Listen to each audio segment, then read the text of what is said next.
Welcome to Mr. Sleepy Stories. Tonight, we'll speak softly about dolphins.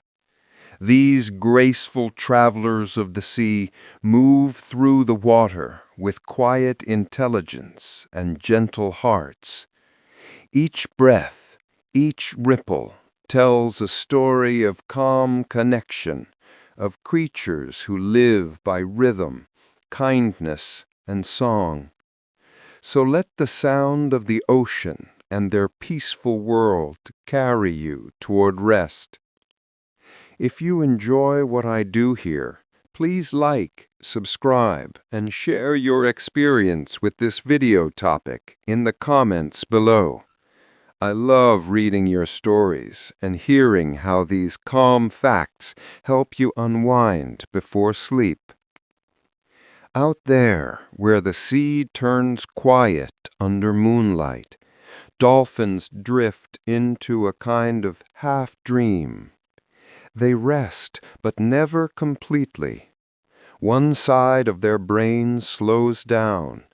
The eyelid on that side closes, and the other eye stays open, calmly watching the world. It's called unihemispheric slow-wave sleep, a term that sounds scientific but describes something beautifully simple: the art of sleeping and staying awake at the same time. For dolphins, breathing isn't automatic like it is for us. Every breath is a conscious choice. Even at rest, they have to think, "Time to breathe."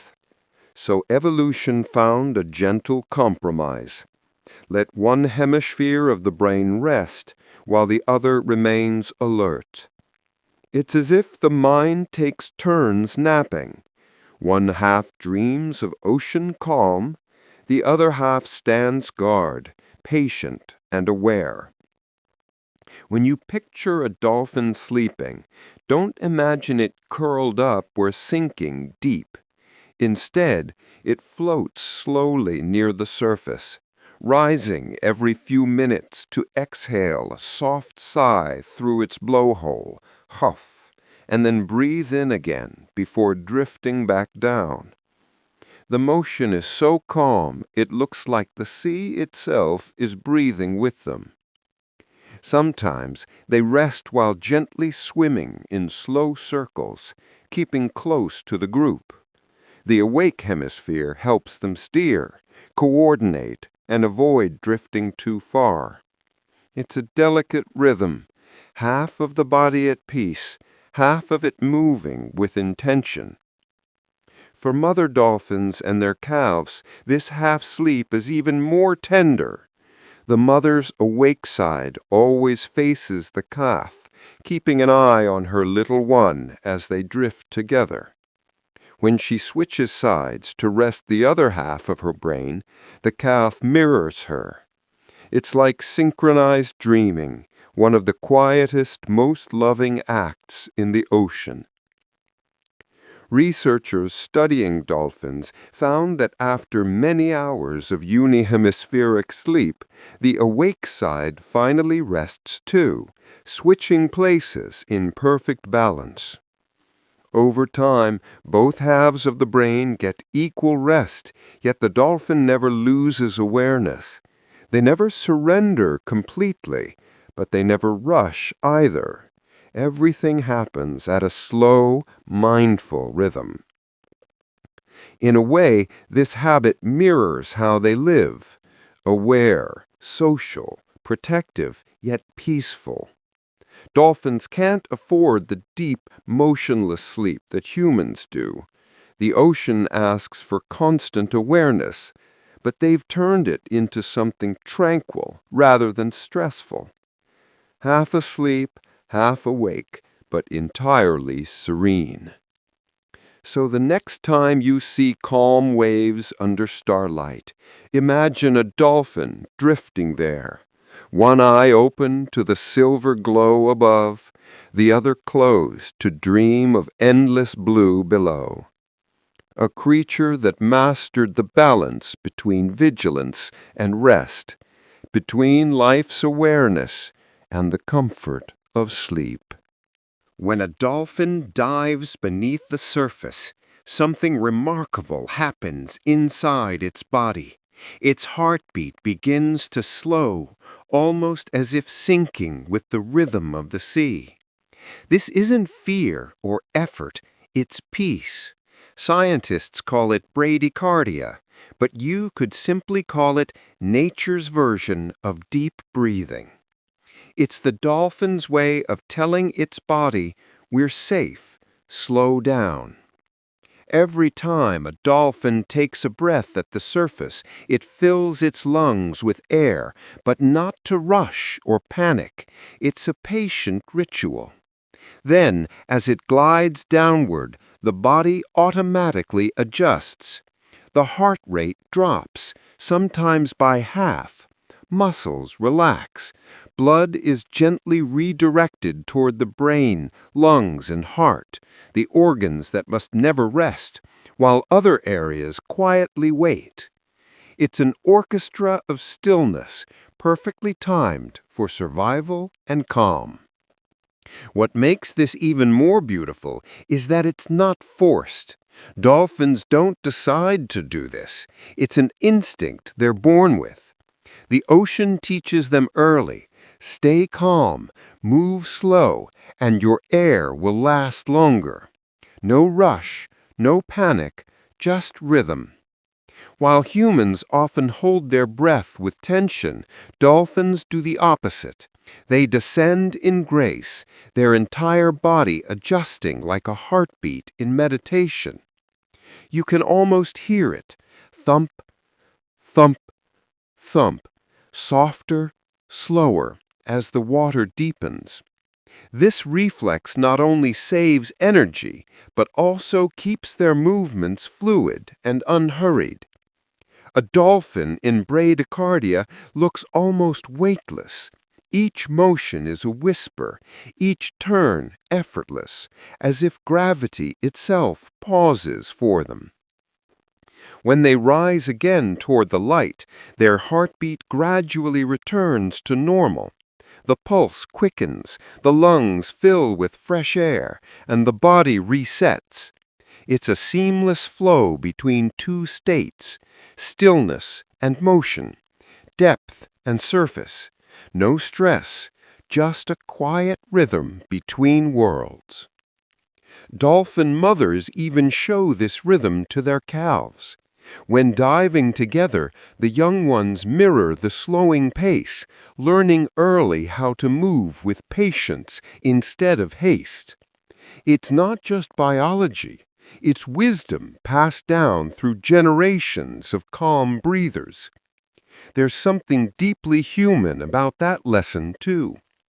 Dolphins remind us that slowing down doesn't mean weakness. It means efficiency, control, and peace. By letting their hearts slow, they gain time, distance, and calm awareness of their surroundings. Next time you watch the sea, think of that quiet pulse beneath the surface, a heartbeat that slows not from fear, but from perfect composure. The dolphin doesn't fight the depth, it listens to it. It moves with the ocean's tempo, turning each dive into a soft meditation, a gentle heartbeat that echoes the calmest side of nature itself. In the calm blue shallows, where light filters down like silk, a newborn dolphin takes its very first breath. The mother stays right beside it, her fin brushing gently against her baby's skin. But it's not just touch that connects them. There's a sound, soft, rhythmic, and full of warmth, a series of gentle clicks and whistles that ripple through the water. It's her lullaby. Dolphin mothers start this song almost immediately after birth. Scientists call it a signature whistle, but it feels far more intimate than that. Each mother creates her own distinct sound pattern, almost like a name sung over and over in a soft tone. The calf listens, memorizes it, and soon learns to answer back. In the vast openness of the ocean, this becomes their tether, an invisible line of love carried through sound. When you picture dolphins, you might imagine playful chatter, but a mother's lullaby is different. It's slower, gentler, less about communication and more about reassurance. The clicks echo softly through the water, vibrating against the calf's body like a heartbeat. It says, "I'm here. You're safe." Even as waves pass and currents shift, the calf can always find that sound, that steady, familiar rhythm. This melody isn't random. Researchers have discovered that the mother's signature whistle repeats more often and with greater consistency during the first few weeks after birth. It's a kind of vocal imprinting, a way of teaching the newborn who its mother is among all the sounds of the sea. For a dolphin calf, identity begins not with sight, but with sound. Sometimes the mother combines these clicks with soft nudges, teaching her calf how to breathe and dive. Every few minutes, she guides it upward with a gentle push, helping it break the surface for air. Between dives, she hums her underwater song again, a pattern of care and patience repeated endlessly, like rocking a baby to sleep. Other members of the pod often swim nearby, keeping a respectful distance. They know this is sacred time, the quiet bonding between mother and child. In those moments, the ocean feels like a cradle. Over time, the calf learns to whistle back, a smaller, higher echo of its mother's call. Their voices weave together like a duet, resonating softly through miles of open water. Even years later, after the calf grows and swims with others, it can still recognize that original sound. The mother's lullaby never truly fades. In the end, it's a reminder that even in the wild, where survival shapes every moment, tenderness endures. A dolphin's song isn't just a tool, it's affection made audible. Beneath the waves, a mother hums to her baby, and the ocean listens. A quiet, eternal bond, spoken in the language of calm. If you could swim among dolphins long enough, you'd notice something almost human in the way they call to one another. Beneath the splashes and playful chirps, there's a distinct rhythm, certain tones that repeat only when one dolphin wants another's attention. Those sounds aren't random. They're names. Each dolphin creates its own unique whistle when it's just a few months old. It's like choosing a melody to represent who they are. Scientists call it a signature whistle, a sound pattern so individual that no two dolphins ever share the same one. Once chosen, that sound becomes their lifelong identity. When dolphins travel in pods, you'll hear layers of communication. Clicks for navigation, high-pitched squeaks for play, and woven among them these signature whistles, names floating through the water.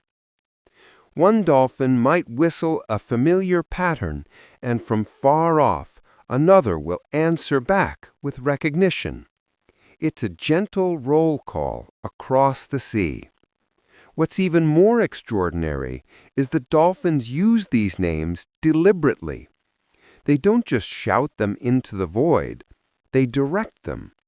A dolphin can call another specifically, repeating that individual's whistle until it responds. It's the animal equivalent of saying, "Hey, you," but with far more grace. Researchers have tested this in the wild and found that when a dolphin hears its own signature whistle recorded and played back, it reacts instantly, turning toward the sound, curious and alert. When it hears another dolphin's name, it doesn't respond. That level of distinction shows a powerful sense of self. In other words, dolphins don't just know who others are. They know who they are. Over time, these signature whistles become woven into relationships. Mothers repeat their calves' names softly to reinforce them. Friends within a pod remember each other's whistles even after years apart. When groups meet, they exchange introductions through sound, a polite acknowledgement across specific lines. It's remarkable to think about.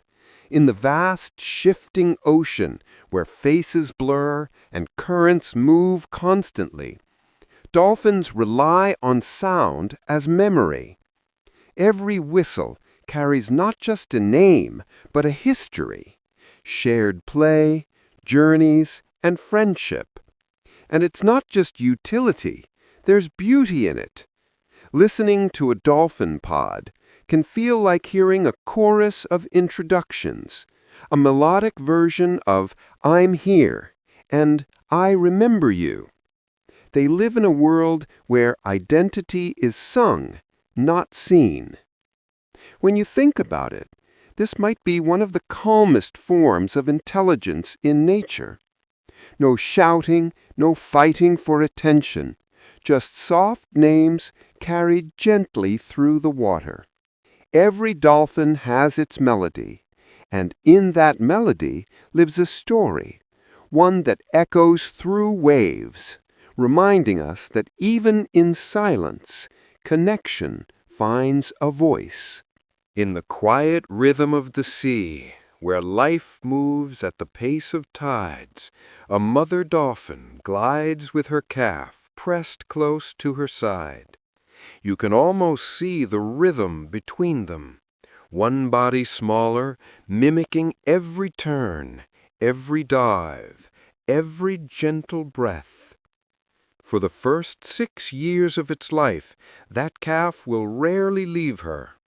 From the moment it's born, a dolphin calf knows one truth: stay close to its mother. In the first hours, she guides it upward to take its first breath, supporting its small body with her own. That closeness never truly fades.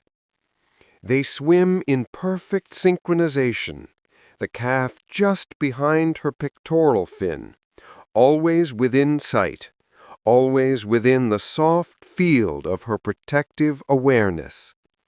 This long bond is more than maternal instinct, it's mentorship.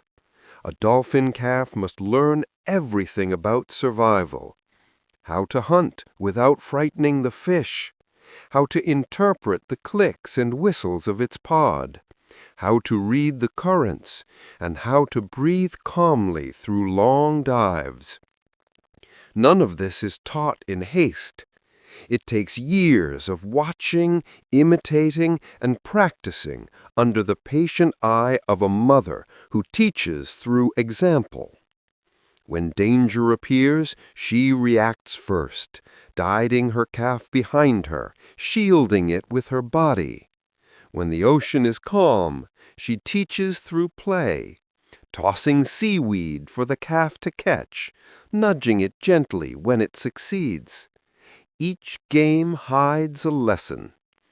Their communication never stops. The mother uses her signature whistle like a lullaby, calling to her calf even when they're only a few meters apart.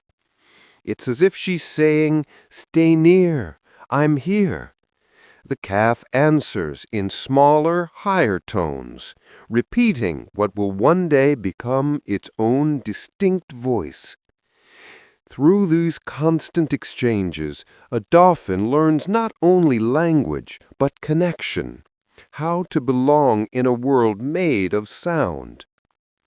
Over the years, the calf grows more confident, exploring a little farther each day, but always returning to that familiar silhouette. The ocean is vast, yet to a young dolphin, safety has a shape, and it's the curve of its mother's fin in the light.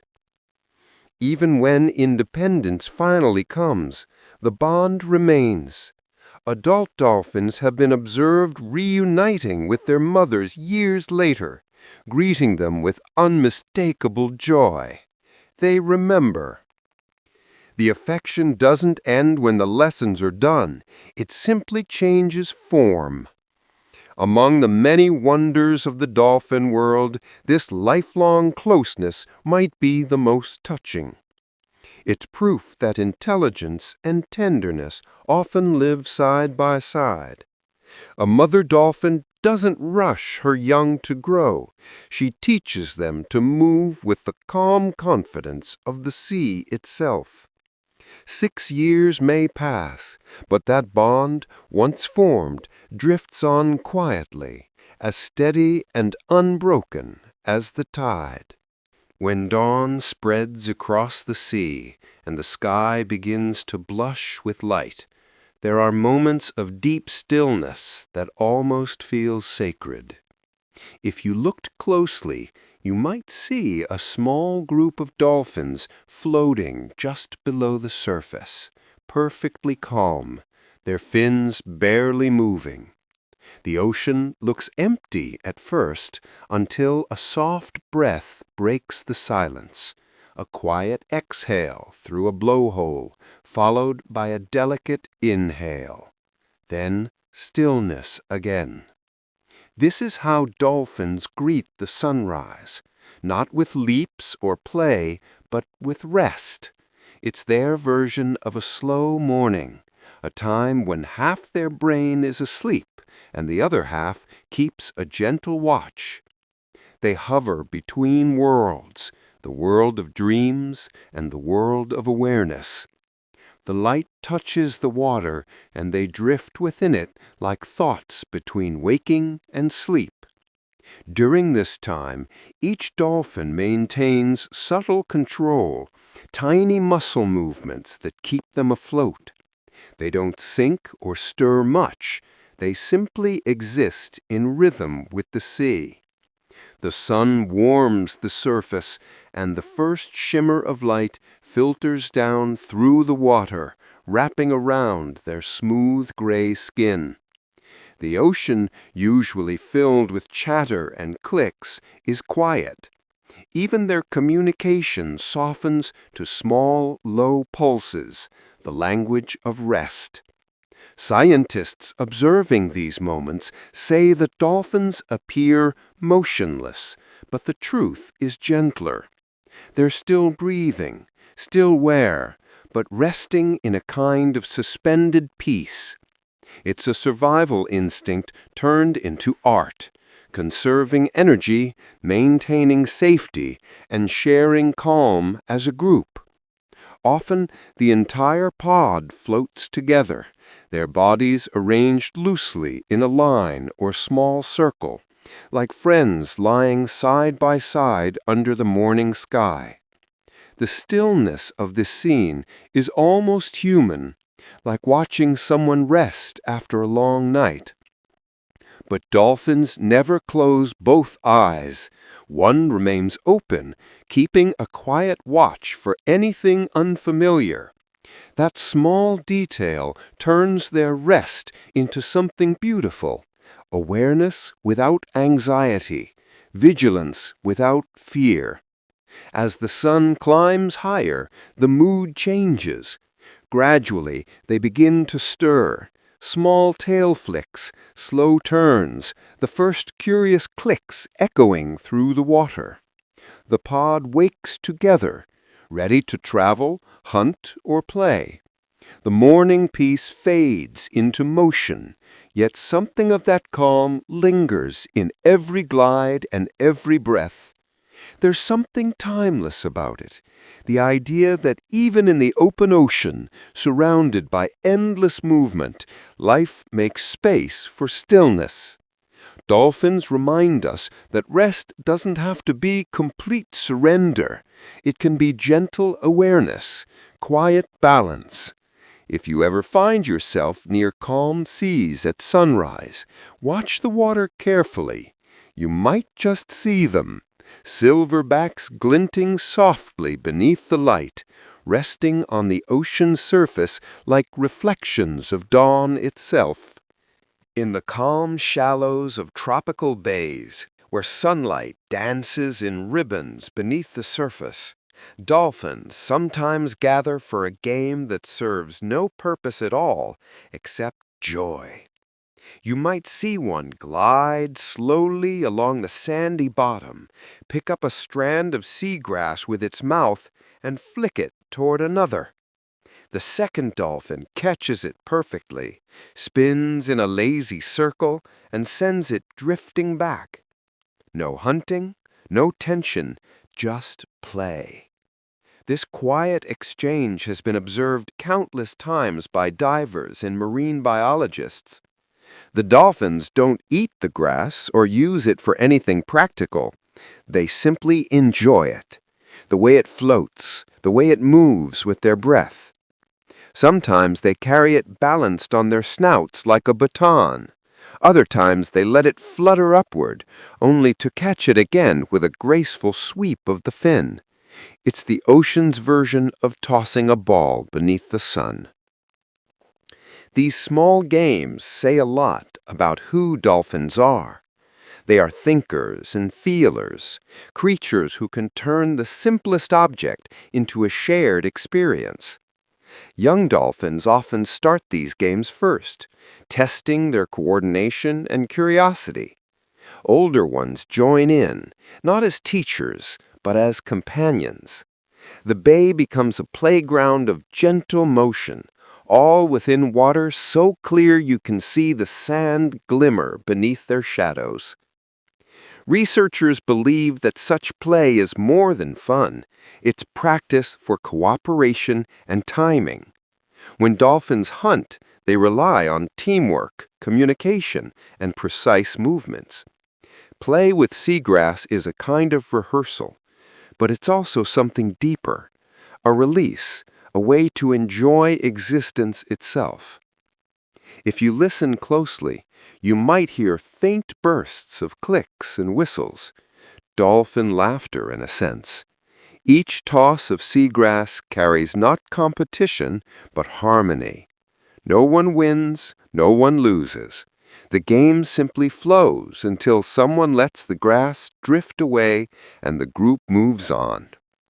There's something soothing about it, this image of intelligent beings finding delight in a leaf of grass. It reminds us that joy doesn't need to be grand or complicated. Sometimes peace is found in motion, in the way a current catches something light, or how two friends share the same rhythm without speaking. When the sun lowers and the bay grows gold and quiet, the dolphins eventually leave their playground. The seagrass settles once more on the sandy floor, rocking gently in the tide. Tomorrow, perhaps, another group will find it again and begin the same timeless game. It's a small moment in the vast story of the ocean, but a beautiful one. A reminder that intelligence and happiness often live in the same place. Even in the great blue deep, life finds time to play. In shallow coves and warm coastal waters, there are stories that seem almost too tender to believe. A diver floats quietly, camera in hand, when a dolphin appears from the blue, not rushing, just gliding slowly closer. In its mouth it carries something, a piece of coral, a smooth shell, a tuft of seaweed. The dolphin pauses in front of the diver, releases the object, and waits. A small gift drifting between worlds. Scientists call this object offering, but the term feels too clinical for what it truly is, an act of curiosity wrapped in trust. Dolphins in several regions, especially near Australia and New Zealand, have been seen presenting gifts to people who spend time near them. Fishermen, researchers, swimmers who visit the same bay year after year. The dolphins bring coral fragments, sponges, or even stones from the seabed, holding them gently in their jaws. No one knows exactly why they do it. It's not a request for food. Many of these dolphins refuse handouts. Some believe it's mimicry. They see humans offering fish or gestures and return the favor in their own way. Others think it's a form of social play, a way of saying, I trust you enough to share what's mine. What's remarkable is the care they take. They don't drop the item randomly. They swim close, make eye contact, and let it go right in front of the person, then hover, waiting, as if watching for a reaction. If the human reaches out, the dolphin often circles back, retrieves the object, and brings it again. It's a small ritual, like a conversation made of gifts instead of words. Among dolphins themselves, such behavior isn't unusual. Within pods, they sometimes exchange objects or pass seaweed back and forth during social bonding. It's a game, but it's also a way of strengthening relationships. Extending that gesture toward humans suggests something extraordinary, that they see us as part of their social world, even if only for a moment. Divers often describe the experience as humbling. There's something deeply gentle about being offered a shell by a creature of such intelligence. No noise, no demand, just silent generosity. The ocean around them stays calm, the water full of drifting light, and for a brief instant, two entirely different minds meet in quiet understanding. When the dolphin finally swims away, the object sometimes sinks slowly to the sand below. It's easy to imagine that it's not really the coral or shell that matters. It's the gesture, the simple act of giving. In a vast ocean that can seem indifferent and wild, moments like these remind us that empathy exists in unexpected places. A dolphin's gift may be small, but in its own language, it says something enormous. I see you. I trust you. We share this world. Touching a dolphin, people often say it feels like sliding your hand over wet silk, soft, cool, and impossibly smooth. That texture isn't just for beauty, it's the result of a secret rhythm happening all the time beneath their surface. A dolphin's skin is constantly renewing itself, layer by layer, every few hours. While most animals replace their outer skin in days or weeks, dolphins do it in roughly 2. That pace is astonishing. Imagine your body quietly rebuilding its surface before the day even ends. For dolphins, this rapid renewal serves a clear purpose: perfection in motion. The ocean is full of hitchhikers, algae, barnacles, and tiny parasites that try to cling to anything that moves. But dolphins rarely give them the chance. Their skin never grows old enough for unwanted guests to settle. This constant regeneration keeps the surface sleek and frictionless, allowing dolphins to glide through water almost silently. They don't slice or splash like other swimmers, they flow. That glassy smoothness minimizes drag, saving energy on every journey, every leap, every dive. Scientists have even studied dolphin skin to design faster boats and submarines, nature's blueprint for quiet speed. If you could look at dolphin skin under a microscope, you'd see how thin and delicate each layer is, elastic, flexible, always alive. Old cells slough away as new ones push upward, a seamless cycle of renewal. Even small scratches disappear quickly, leaving no scar. It's not just vanity, it's survival. A healthy outer layer means fewer infections and better control of body temperature in cold waters. You might think such rapid change would leave them feeling exposed, but dolphins seem at ease with it, as if they live in a state of permanent refreshment. The very thing that would exhaust another creature becomes their quiet strength. It's an elegant kind of resilience. No drama, no repair crews, just steady, unseen maintenance.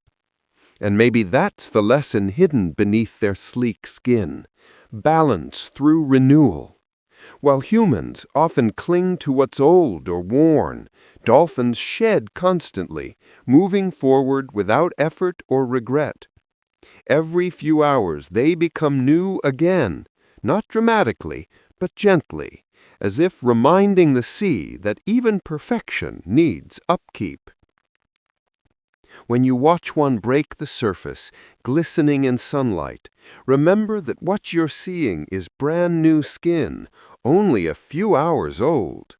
Smooth as glass, shaped by motion, never the same twice. Beneath that shimmer lies an ancient rhythm of letting go, an art the ocean seems to have taught them long ago. Every breath a dolphin takes is a choice. Not instinctive, not automatic, deliberate. While we humans drift through our days, inhaling without thought, a dolphin must remember to breathe every single time. It's a strange, beautiful burden, to live surrounded by water, yet carry air as the thing that keeps you alive. At the top of its head lies the blowhole, a perfectly designed doorway between two worlds. Each time the dolphin surfaces, it exhales with a soft burst, psst, then draws in fresh air through that small opening. The entire exchange lasts less than a second, but it's done with precision. The blowhole opens, closes, and seals watertight again before the dolphin dips below. Nothing accidental, nothing careless. This conscious rhythm means a dolphin can never fully let go the way we do when we fall asleep. If it did, it would simply stop breathing. So nature gave it a clever compromise. Half of the brain rests while the other stays alert, gently reminding the body when it's time to rise for air. Even in dreams there's awareness, a quiet sentry in the mind, guarding every breath. From the surface, you'd barely notice the effort. A dolphin rises smoothly, exhales, inhales, and glides back under in one continuous motion. No gasp, no struggle, just calm precision. Each breath seems effortless because centuries of evolution have turned necessity into grace. This form of breathing also gives dolphins extraordinary control. When they dive, they can hold their breath for minutes, managing oxygen so efficiently that not a drop of energy is wasted. When they rest, they breathe slower, steadier, a tranquil rhythm that seems to match the heartbeat of the sea. It's both mechanical and meditative, like a practiced yoga breath performed without ego or rush. There's quiet poetry in that. To stay alive, a dolphin must always be present. No distractions, no absent-minded moments. Every inhalation is awareness. Every exhalation, release. It's mindfulness, not as a goal, but as a way of existence. For dolphin mothers, this awareness becomes a shared rhythm. Calves learn by imitation, surfacing alongside their mothers, breathing in sync, like dancers rehearsing a duet. Over time, it becomes second nature, but never unconscious. The act of breathing remains a choice, a constant reminder of life's balance between body and mind. Perhaps that's what makes dolphins feel so serene when you watch them. Their movements never hurried, their breathing steady, their awareness unbroken. They remind us that something as simple as air can be sacred when done with intention. So when you hear that soft sigh above the waves, think of what it represents. Not just breath, but presence. A creature that never forgets to live moment by moment, breath by breath, awake even in its dreams. A single dolphin can whisper into the sea, and another, miles away, will hear it clearly, as if the water itself were listening. That's how far their whistles travel. In the ocean, sound moves about 4 times faster than in air, gliding effortlessly through salt and current, weaving around coral, bouncing off the seafloor. What begins as a soft note becomes a silver thread stretching across the blue. Dolphins have learned to use this gift with extraordinary skill. Each whistle is more than noise. It's identity, emotion, and intent all bound together. When one dolphin calls, another recognizes not just who it is, but how it feels. Excitement, affection, curiosity, all carried in those rippling tones. The ocean amplifies everything, not in volume, but in reach. A single voice can fill miles of quiet water. It's easy to forget how dark and vast their world can be. Vision fades quickly in deep water, but sound travels endlessly. For dolphins, the sea isn't a silent expanse. It's alive with music. Even when pods are far apart, their whistles create a kind of invisible web, linking families across distance. Somewhere beyond sight, a reply always comes. To human ears, those calls might sound like laughter or song, rising and falling with gentle rhythm. But to dolphins, it's language. Their whistles bend, twist, and stretch in ways our words never could. Each note bounces through the water, reflecting from rocks and waves, returning slightly changed, as if the ocean itself answers, wrapping every call in an echo. Scientists studying these sounds describe them like voices in a cathedral, soft, reverberant, endless. Dolphins seem to know this effect instinctively. They whistle more often in deep or open water, where echoes carry farthest. Some even change the pitch slightly depending on distance, adjusting as naturally as a singer adapting to an acoustic hall.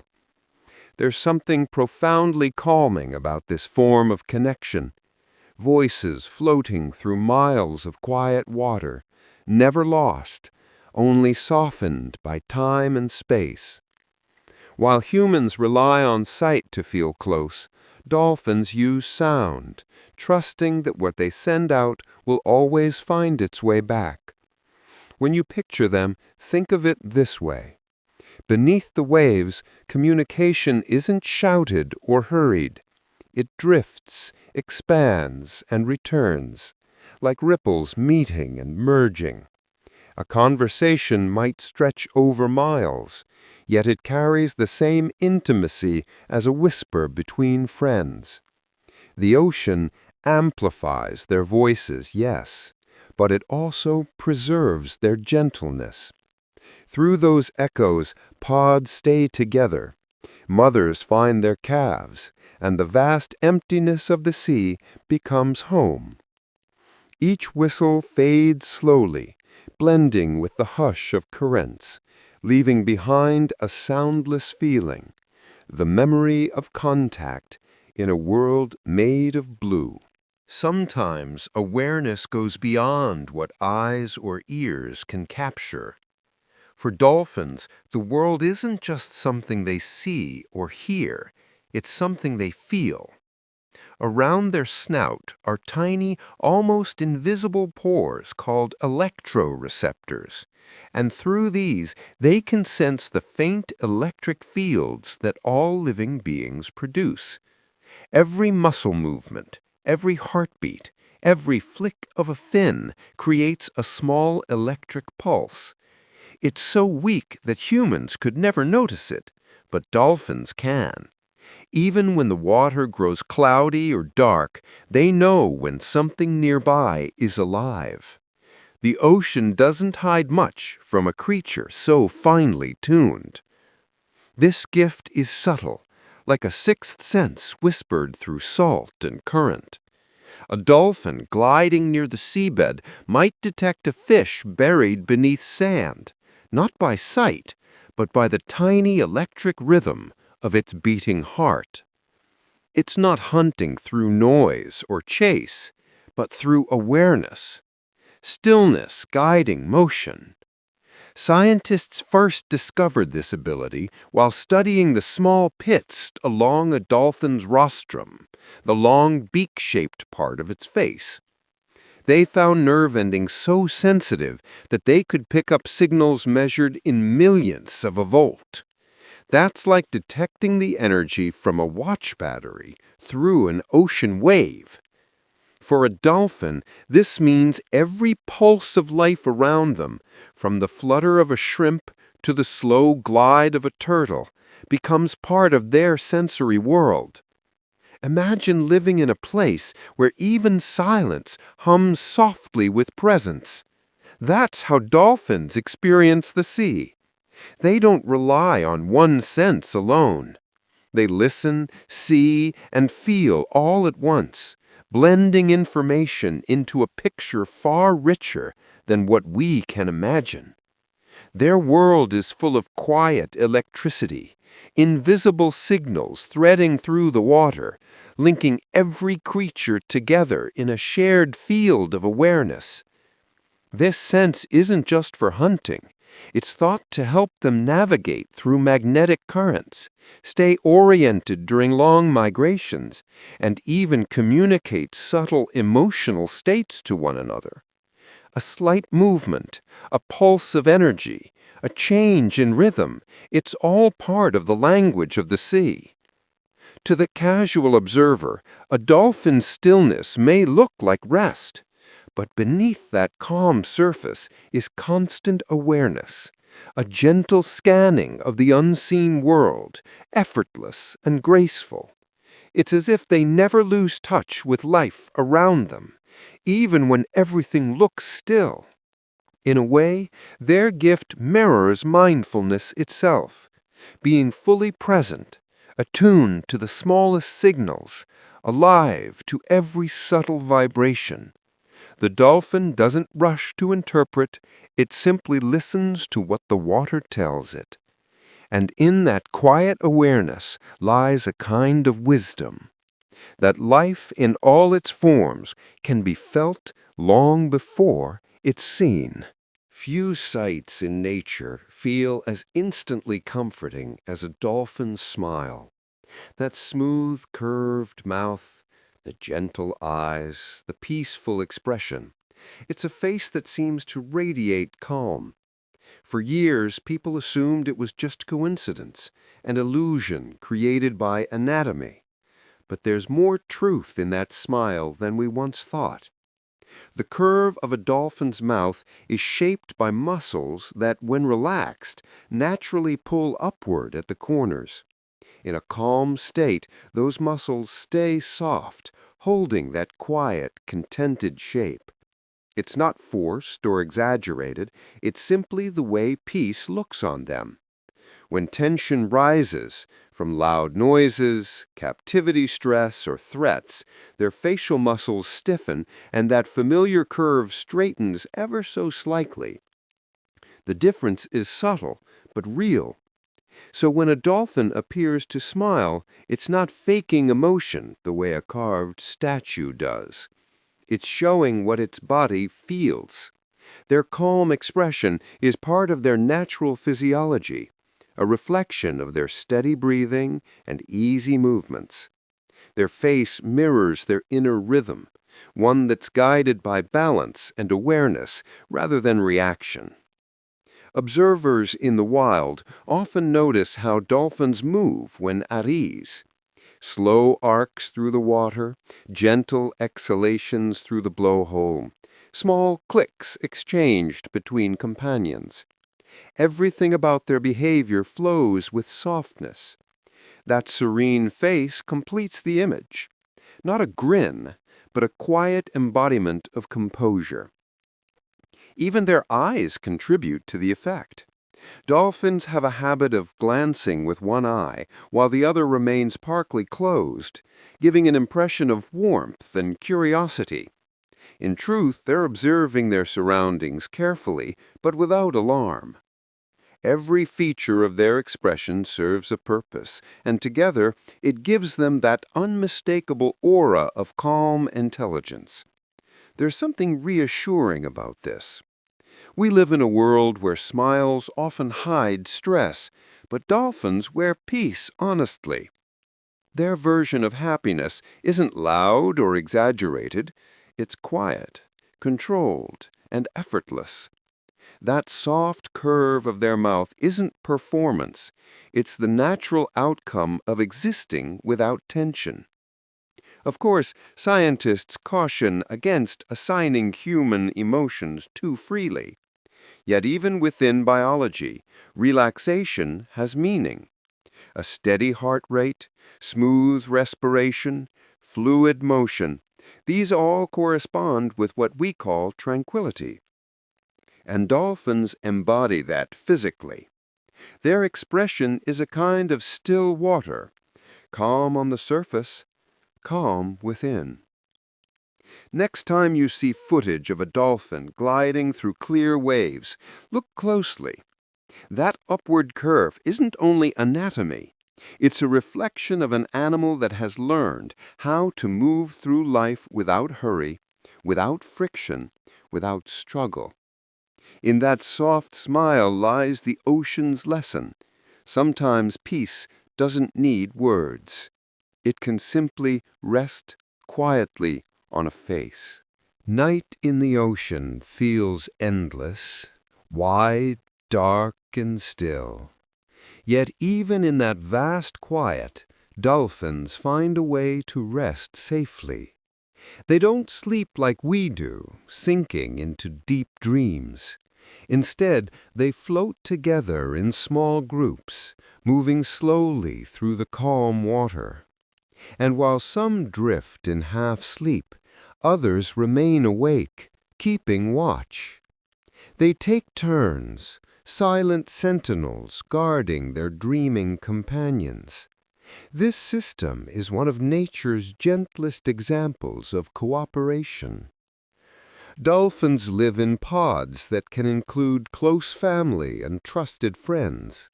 Within those bonds, safety is shared. When the group slows down to rest, a few members stay alert, their open eyes scanning the dim blue. They listen for the low hum of distant movement or the echo of a passing shark. Hours later, the roles reverse. The watchers rest, while others keep vigil. It's a rotation built on trust, wordless but absolute. The science behind this is as fascinating as the emotion it carries. Because dolphins can sleep with only half of their brain at a time, the awake hemisphere helps them continue breathing and swimming gently. In group rest, the alert dolphins coordinate their wakeful halves to maintain the pod's rhythm. They drift together in near silence, each breath rising and falling in a shared pattern, the surface breaking only with soft sighs. From above, the scene looks peaceful, a cluster of faint shadows gliding in formation under the moonlight. But beneath that stillness is awareness. Every flick of a fin, every shift in current is felt. A single awake dolphin can sense the approach of danger long before it nears, alerting the group with subtle movement or sound. Then, just as quietly, they all resume their calm pace once safety returns. This balance of rest and protection speaks to something profound about dolphin life. They are social creatures, not out of necessity alone, but out of comfort. Their survival depends as much on connection as on instinct. In a world where being still can be dangerous, they've created a rhythm that allows peace without losing awareness, a perfect compromise between trust and caution. There's something deeply touching about this arrangement, one mind staying awake so that another can rest. It mirrors a kind of empathy, a shared understanding that every member deserves safety and sleep. In that dark expanse, surrounded by miles of silent water, they rely not on fear, but on one another. And so, through the long hours of the night, the pod moves as one, half awake, half dreaming, always together. The ocean carries them gently, and in the steady exchange of watchfulness, they find serenity. To be a dolphin in such a moment is to know that even when your eyes close, you are never alone. A dolphin exhales beneath the surface, not in a rush of bubbles, but in a single, precise breath. The air forms a ring, silver and smooth, expanding slowly as it drifts upward. Then, with a flick of its fin, the dolphin spins the ring, keeping it intact. The circle shimmers like glass, hovering in the blue. A second dolphin joins in, nudging the ring gently before blowing another beside it. Soon the water fills with floating halos of air, a quiet game played in silence. Scientists call them bubble rings, but to the dolphins they're clearly more than that. These are their toys, created, shaped, and enjoyed purely for fun. Dolphins form them by releasing air in quick, controlled bursts from their blowhole or mouth, adjusting the speed and angle to perfect the shape. It's not luck, it's skill. A small twitch of the jaw or a subtle twist of the body keeps the bubble stable, spinning beautifully without bursting. There's no reason for this behavior other than delight. Dolphins don't use bubble rings to hunt or communicate. They make them because they can. Sometimes they chase the rings, passing them between one another like invisible hoops. Other times, they blow tiny jets of air through the center to make them grow or split into two. The ocean becomes their playground, the water itself their canvas. What's touching is how young dolphins learn this craft. Calves often watch older pod members experimenting with bubbles, studying every motion until they can create their own. The first attempts are clumsy, lopsided rings that wobble and vanish too soon, but practice brings precision. Eventually, the young ones learn to make perfect circles that drift upward like soft moons. It's a lesson not in survival, but in creativity. Underwater cameras have captured moments when a dolphin stares through its own bubble ring, watching light bend and ripple inside it. Some even swim through their creations, breaking them apart in small explosions of silver bubbles. You can sense a kind of curiosity there, a joy in cause and effect, in beauty for its own sake. Playing like this is a hallmark of intelligence.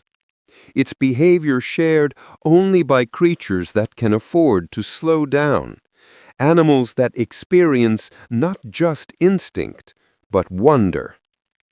The dolphin's bubbles aren't tools or signals. They're moments of peace, shaped by breath. If you imagine it from their world, it's almost meditative. Blowing air, watching it rise, reshaping it, letting it go. No purpose, no urgency, just rhythm and motion. Somewhere beneath a sunlit bay, a dolphin spins another perfect ring. It floats upward, shimmering softly until it bursts at the surface. Then, without hesitation, another begins. Its life repeating its own joy, calm, playful, and endlessly creative.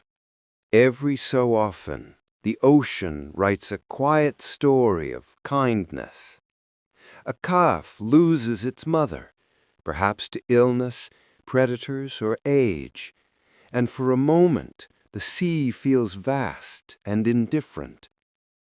But then something remarkable happens. From within the pod, another dolphin swims close, circling gently around the orphan. She doesn't attack, doesn't turn away. Instead, she stays, guiding the calf upward for air, nudging it toward safety. Over time, she becomes its new guardian. Among dolphins, this kind of adoption is not rare. Female dolphins, especially older or childless ones, have been seen taking in orphaned calves and raising them as their own. They nurse them if capable, teach them to hunt, and keep them within the protection of the pod. The calf learns to follow her just as it once followed its mother, trusting her touch and her calls.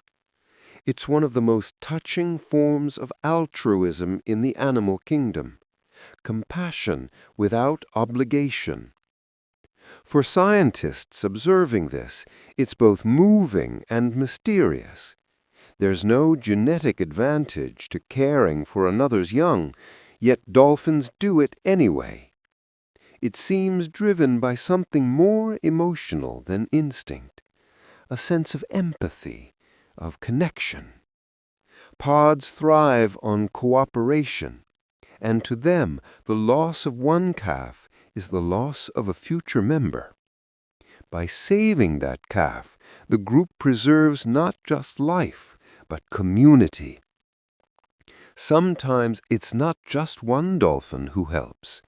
Male companions have been seen escorting orphaned calves, swimming on either side like quiet bodyguards. Others in the pod adjust their routes to include the new pair, as if silently agreeing that protection is now everyone's job. The calf's small, uncertain movements soon grew steadier, echoing the graceful rhythm of its adoptive family. These stories unfold without ceremony. No noise, no dominance, just gentle acceptance. The new mother shares her food, her time, and her vigilance. She calls out in soft clicks, teaching the calf to respond. Over months, their communication deepens until the bond becomes indistinguishable from that of a birth mother and her young. To watch it happen is to see emotion translated into motion. The ocean, so often seen as a cold place, becomes a space of warmth and care. Even years later, some of these adopted calves stay close to their foster mothers, traveling together as adults. It's a lasting proof that love in nature doesn't always follow bloodlines. It follows compassion. There's something quietly human in that truth. In a world that can be harsh and unpredictable, dolphins choose care. They prove that empathy isn't just a human invention. It's a current that runs through the living world, connecting hearts beneath the waves. Sometimes comfort doesn't need words. It only needs touch. Among dolphins, the language of closeness is written in movement. The slow brush of one fin against another, a gentle glide of two bodies side by side. It's quiet, simple, and deeply sincere. When members of a pod swim together, they often drift close enough for their pectoral fins to graze. It might look like a coincidence, but it's deliberate. These touches are their version of a reassuring hand on the shoulder, a gesture that says, "I'm here with you." Scientists have seen dolphins use this kind of contact after moments of stress, separation, or surprise. Two individuals will approach each other, rub gently, and then resume calm, synchronized swimming. Conflict fades, replaced by harmony. Their fins, sensitive with nerve endings, act like both tools and messengers. Through these touches, dolphins maintain bonds of friendship and family. In large pods, physical contact helps keep order without aggression. There's no need for dominance displays when reassurance can do the same job more peacefully. Every small rub is a reminder of belonging, of being part of something larger and safe. It's not just comfort, it's coordination. When dolphins travel in tight formation, brushing fins helps them keep perfect rhythm. Their breathing patterns even begin to align, the group moving like a single flowing body. Each touch strengthens that invisible trust. One dolphin's motion becomes another's cue, and the entire pod glides as one. Mothers and calves share the most tender touches. The mother's fin often trails lightly along her calf's side, guiding it without pressure, almost like tracing a boundary of protection. The calf responds in kind, brushing back, keeping close, learning comfort through contact. It's the ocean's version of a lullaby. No sound, just gentle reassurance carried through touch. Observers have also noticed that dolphins seem to enjoy physical closeness simply for pleasure. They nuzzle, roll together, or brush repeatedly without any practical reason. It's affectionate, plain, and quiet. They don't need language to express calm. They build it with motion and trust. In human terms, this behavior feels familiar, like holding hands, leaning in, or resting beside someone you care about. Touch has always been our oldest form of comfort, and dolphins remind us it's the same beneath the waves. Watch a pod from above, and you might see those faint silvery forms weaving through each other, every movement soft and intentional. It's not random, it's communication in its most peaceful form. Where we might speak, they simply touch. There's grace in that simplicity. The ocean doesn't echo with noise, yet it's full of connection. Dolphins, with their gentle brushes and quiet gestures, live in a constant reminder that calmness can be shared.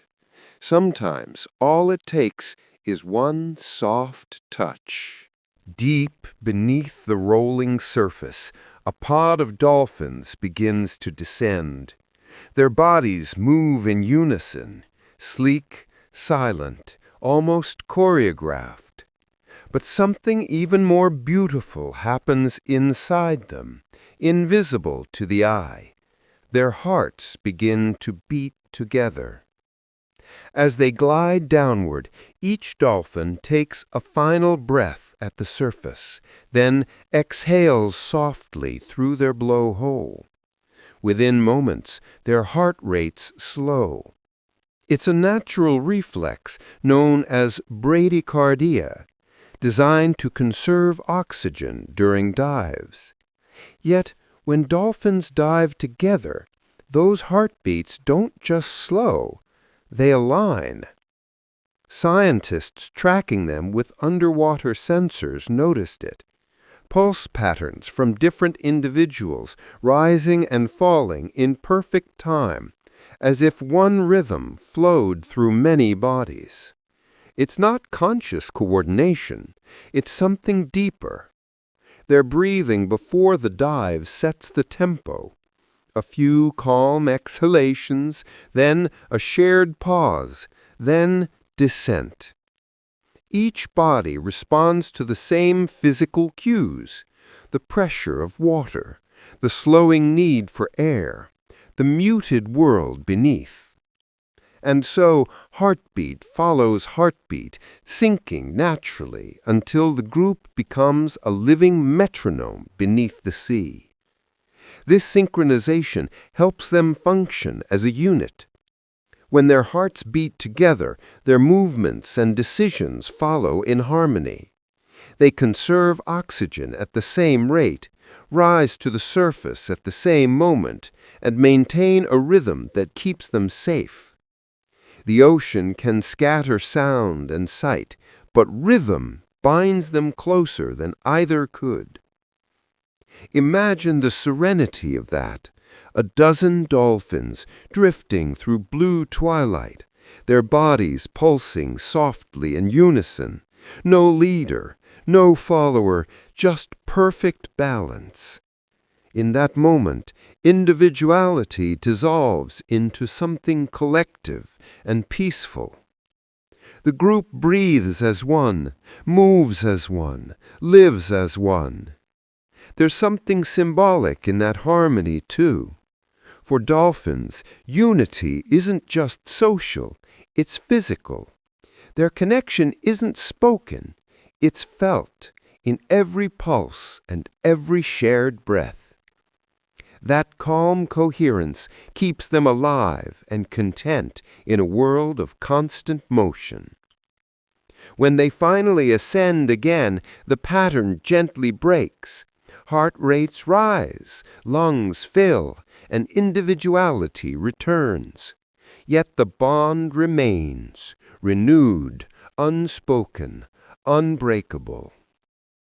They circle each other near the surface, exchanging clicks and whistles that sound like laughter, perhaps acknowledging the dive just shared.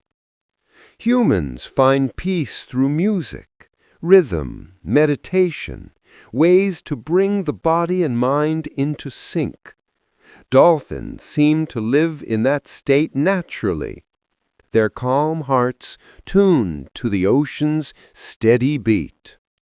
So, the next time you think of a dolphin pod diving beneath the silver horizon, imagine not just their motion, but the quiet, soundless rhythm within them.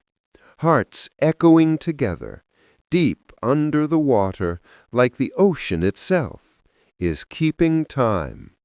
A long swell rolls across the surface, smooth as silk, rising in rhythm toward the shore. And then a flicker of silver. A dolphin arcs into the wave, catching its curve with perfect timing. The water lifts, curls, and for a brief, beautiful moment, the dolphin becomes part of it, gliding effortlessly down the face of the wave, twisting, leaping, and diving again. There's no prey to chase, no danger to avoid. It's simply joy in motion. Dolphins have been seen surfing everywhere, along beaches, beside passing boats, even in remote stretches of open sea. They choose waves the way an artist might choose color, for the feeling. Sometimes a single dolphin rides alone, carving graceful lines across the water. Other times an entire pod joins in, taking turns like friends sharing laughter. They leap together, vanish, then burst through the surface again, shimmering in the light. Scientists have studied this behavior for decades, trying to understand why they do it. There's no survival advantage, no food reward or territorial gain. The simplest explanation seems to be the truest one. They enjoy it. Surfing gives them a sense of flow, of freedom, of pure play. It's an experience, one that begins and ends with delight. Young dolphins are the most enthusiastic surfers. They experiment constantly, approaching waves from different angles, diving beneath and shooting out through the crest, learning how to use energy instead of fighting it. Older dolphins often join them, not to dominate, but to accompany, gliding nearby like gentle mentors. The ocean becomes a playground, and the waves become laughter made visible. But even play has a deeper rhythm. By surfing, dolphins refine their timing, balance, and coordination, all vital skills for hunting and survival. Yet those practical benefits seem secondary. You can tell by the way they twist mid-air, by the way they turn upside down, just to feel the water pass over their bellies. It's not training, it's art. There's a quiet lesson hidden in that motion. Dolphins don't need a reason to enjoy the sea. They trust the moment itself. They don't conquer the wave. They join it, letting nature carry them forward. The joy comes not from control, but from surrender. At dusk, when the light turns gold and the waves slow, the pod sometimes continues to play long after the world grows quiet. Their bodies flash silver under the fading sun, each leap a reminder that happiness can be simple, movement, rhythm, and shared presence. If peace had a sound, it might be the hush of that wave as a dolphin glides across it, alive, aware, and utterly free. Long before a dolphin calf learns to whistle or click, it learns something simpler, how to breathe like its mother. In the soft rhythm of the sea, the two move as one. The mother surfaces, exhales with a quiet sigh, inhales swiftly, and dips below again. The calf follows, mirroring her perfectly, breath for breath, rise for rise. In that rhythm lies the first lesson of life, calmness.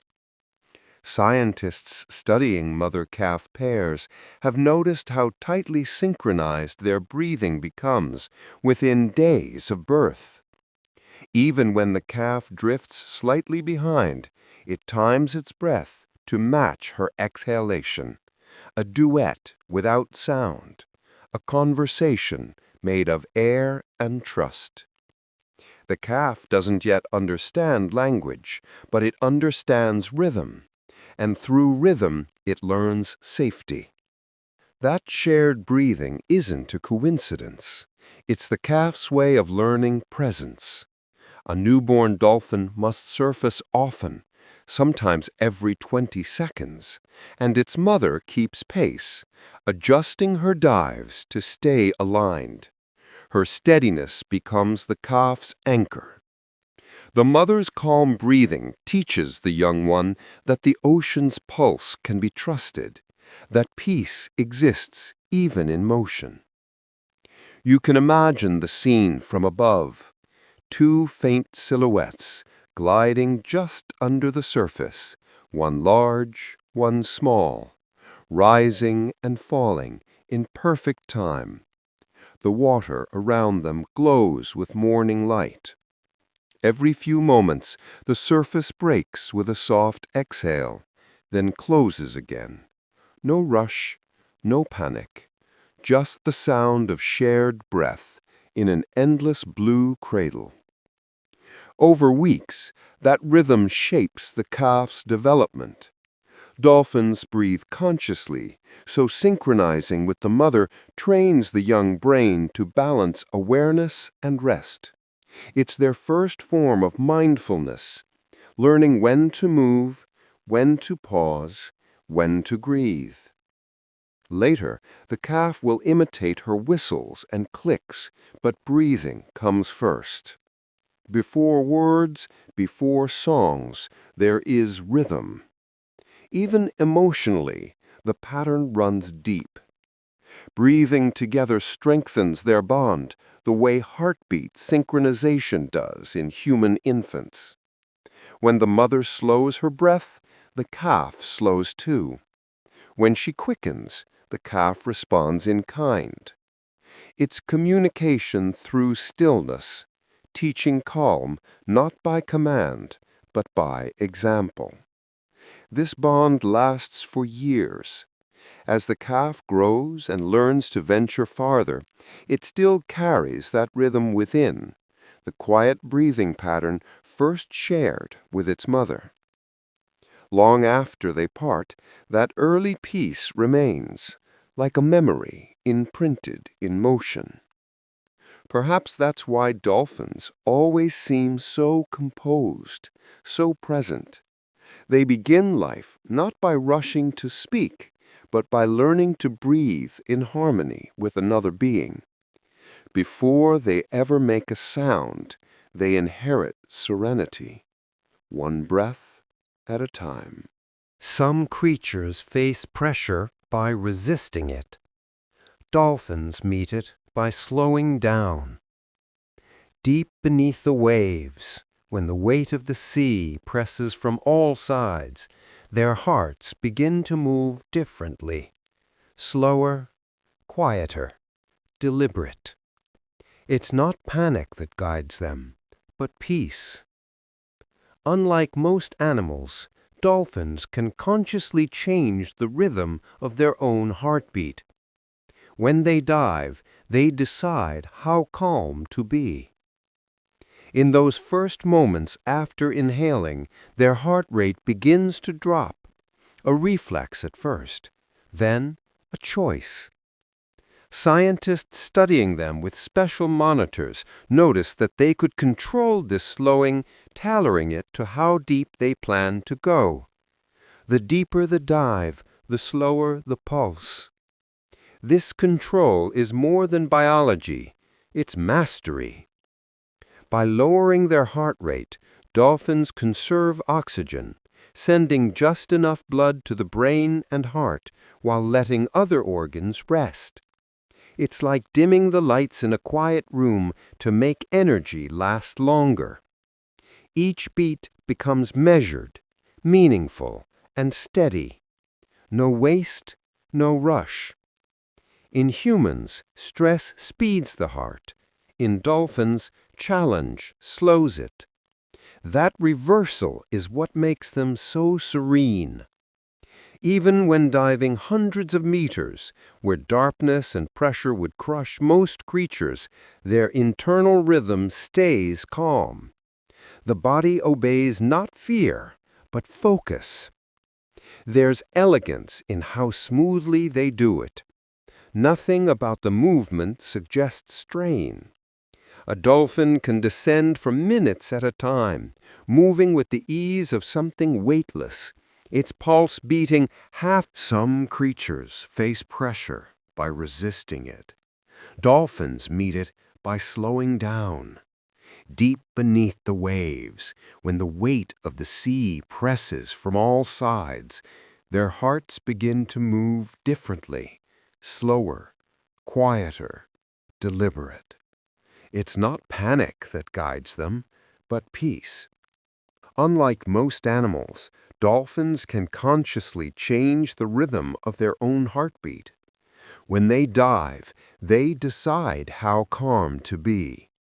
In those first moments after inhaling, their heart rate begins to drop, a reflex at first, then a choice.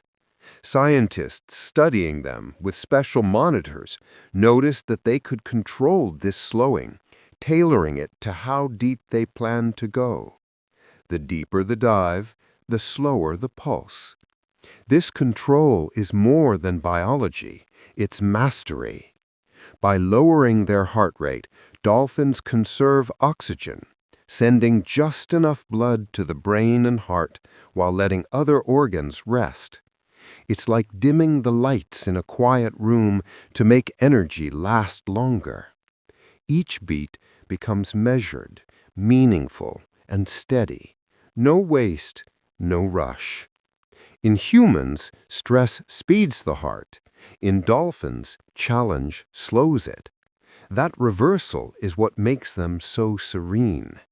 Even when diving hundreds of meters, where darkness and pressure would crush most creatures, their internal rhythm stays calm. The body obeys not fear, but focus. There's elegance in how smoothly they do it. Nothing about the movement suggests strain. A dolphin can descend for minutes at a time, moving with the ease of something weightless, its pulse beating half as fast as at the surface. When it finally rises again, light flooding the water, the rhythm gently quickens, never abrupt, always controlled. This ability isn't just physical, it's symbolic of the dolphin's entire way of life. They meet every challenge with measured grace, not through force, but through calm. Their power lies in restraint, in knowing that slowing down doesn't mean weakness, it means endurance. Imagine the quiet inside that body, a single heart, slowing with purpose, surrounded by infinite water. Each pulse echoes softly through muscle and bone, syncing with the hush of the sea. For a dolphin, peace isn't an escape, it's a tool, one that keeps them alive in the most demanding conditions. Humans often seek calm through meditation or breath control. Dolphins were born knowing it. Their stillness under pressure, their ability to regulate both body and mind, is a reminder that true strength can sound like silence. When they surface again, exhaling softly into the air, it's not just oxygen they've managed, it's equilibrium. A dolphin's slow heart isn't a sign of sleep, it's awareness distilled to its quietest form, control, focus, and serenity in the deepest parts of the world. A dolphin never fully looks in one direction.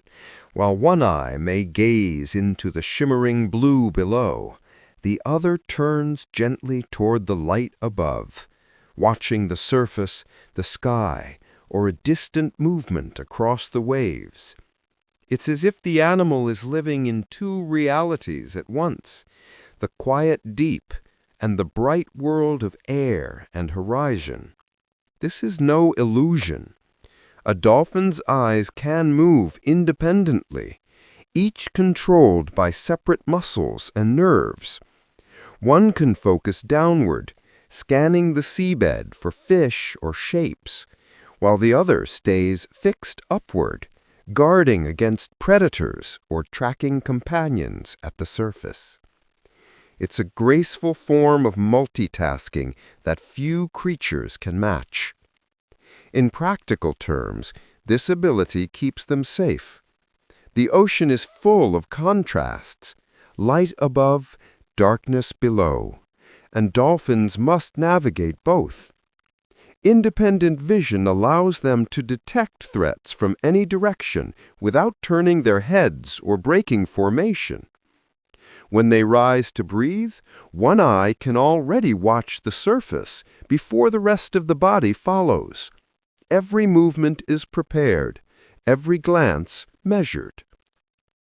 But there's something more delicate hidden within this adaptation.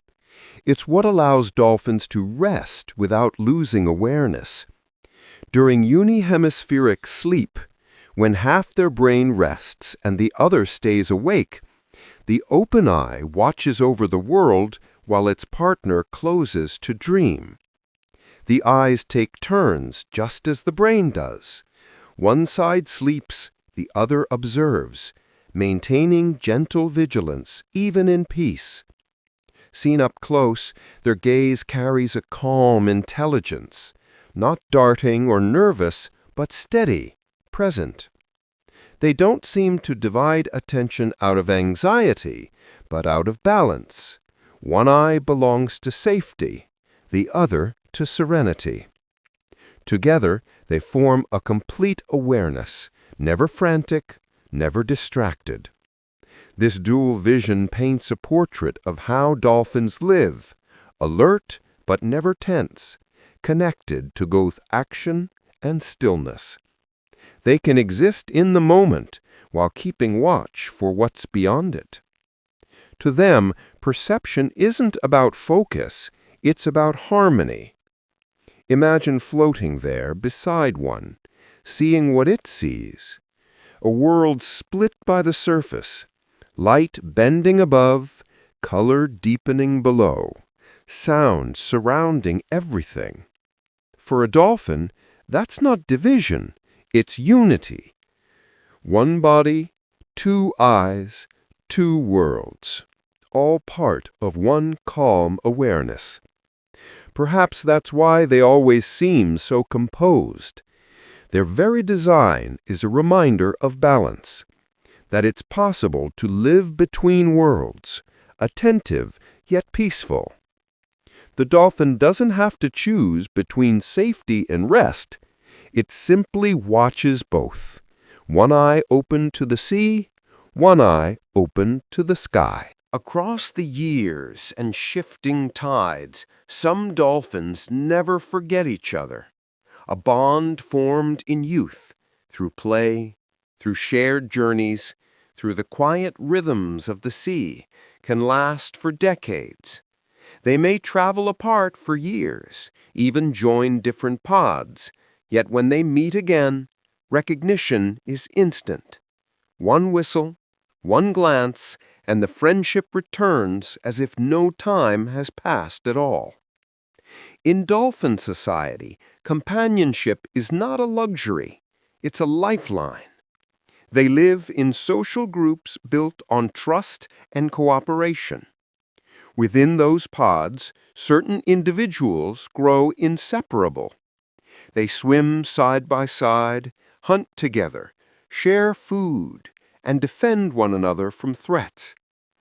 Scientists have followed such pairs for over 20 years.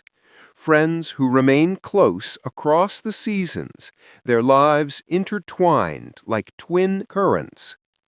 What's fascinating is how selective these relationships can be. Dolphins don't bond with everyone equally. They choose based on personality, behavior, and compatibility. It's not unlike human friendship. Some connect through playfulness, others through calmness or shared habits. Over time, their interactions grow softer, more familiar, full of small gestures that only they seem to understand. When separated, dolphins can recognize a friend's signature whistle even decades later. Experiments have shown that one dolphin will respond instantly to the call of another it hasn't seen for over 20 years, the longest memory for social recognition ever recorded in a non-human species. That's not just intelligence, that's devotion. These bonds extend beyond necessity. Friends groom each other, synchronize their breathing, and even share babysitting duties for calves. After a hunt, they sometimes rest side by side, touching fins or drifting close in silence, a scene that feels almost human in its comfort. There's no display, no drama, just quiet understanding between beings who have traveled the same waters for most of their lives. You can see it in their reunions. When two old companions find each other again, their body language changes.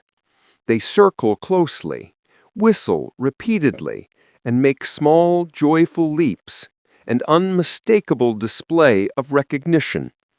Then they fall back into their old rhythm, moving together as though they had never parted. Friendship for dolphins isn't a fleeting moment. It's a lifelong rhythm of trust.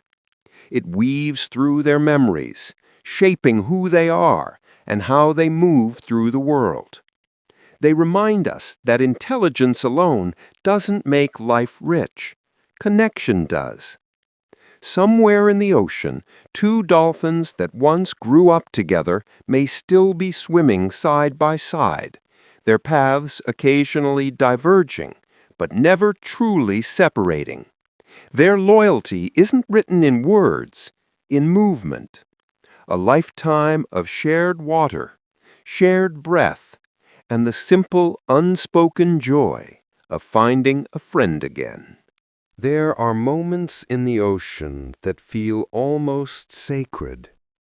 A dolphin, wounded or weak, drifts near the surface, moving slowly with the tide. It could easily sink or struggle, but it doesn't. Beside it, another dolphin swims close, pressing gently against its side, lifting it upward just enough for air. A soft breath breaks the surface, then another. When one helper grows tired, another takes its place. The rhythm continues, calm, constant, and full of quiet devotion. This behavior has been witnessed in pods all over the world. When one dolphin is injured, sick, or disoriented, the others don't abandon it. They circle, guide, and support it, keeping its blowhole above the water so it can breathe. Sometimes 2 or 3 dolphins work together, creating a cradle of motion that keeps the ailing one afloat. They may stay with it for hours, sometimes for days, even when predators or long migrations make it difficult. No one commands them to do this. It isn't instinct in the simplest sense. It's compassion. Each dolphin seems to know that another's survival matters. There are moments in the ocean that feel almost sacred. A dolphin, wounded or weak, drifts near the surface, moving slowly with the tide. It could easily sink or struggle, but it doesn't. Beside it, another dolphin swims close, pressing gently against its side, lifting it upward just enough for air. A soft breath breaks the surface, then another. When one helper grows tired, another takes its place. The rhythm continues, calm, constant, and full of quiet devotion. This behavior has been witnessed in pods all over the world.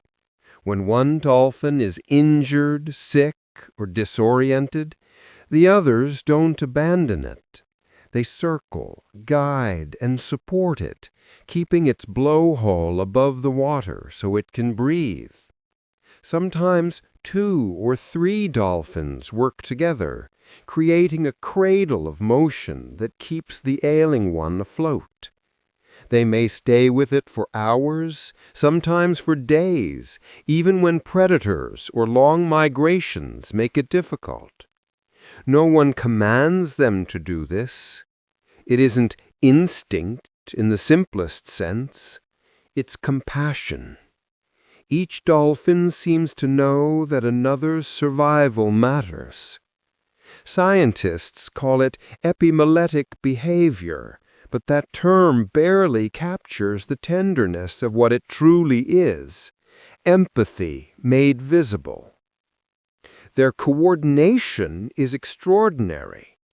One dolphin slides beneath the weakened body to lend support, while another positions itself near the head, nudging whenever the blowhole drifts too low. If the sick dolphin can't swim, the helpers push it gently forward so it doesn't fall behind the pod. Even their timing of breaths seems to align, the group rising and falling together in a slow, unified rhythm. This caregiving behavior isn't limited to their own species. There have been rare but documented cases of dolphins supporting other marine animals, whales, seals, even humans in distress, lifting them toward air.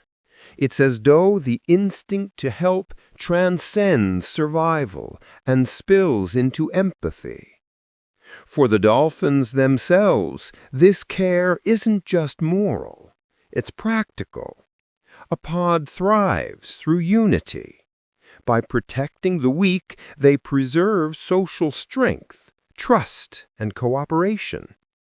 Still, there's something deeper at play, a recognition of vulnerability that feels profoundly emotional. Observers often describe the scene as heartbreakingly gentle. The dolphins don't rush or panic. They move in slow, deliberate motions, adjusting their speed to match the one they're helping. Their patience seems infinite, as if the act of care itself has meaning, whether the injured dolphin recovers or not. When the ocean grows still again and the pod finally moves on, there's no drama, no farewell. Just the silent understanding that they did what they could, that even in the wildest waters, kindness survives. It's easy to think of intelligence in terms of problem-solving or tool use. But dolphins remind us that wisdom can also take the shape of mercy, the decision to stay beside another life and keep it breathing.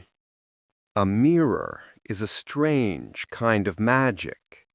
Most creatures who look into one see only another animal, a rival, a stranger, a ghost. But dolphins see themselves.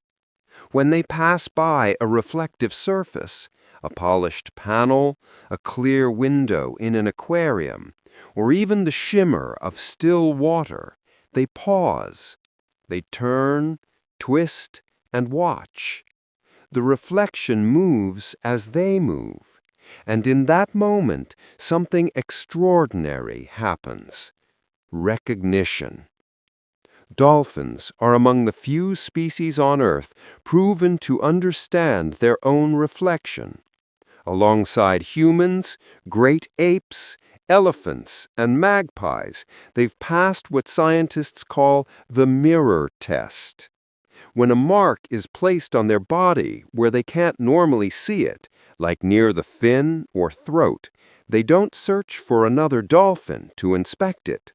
They position themselves in front of the mirror, adjusting until the mark comes into view, examining it with curiosity.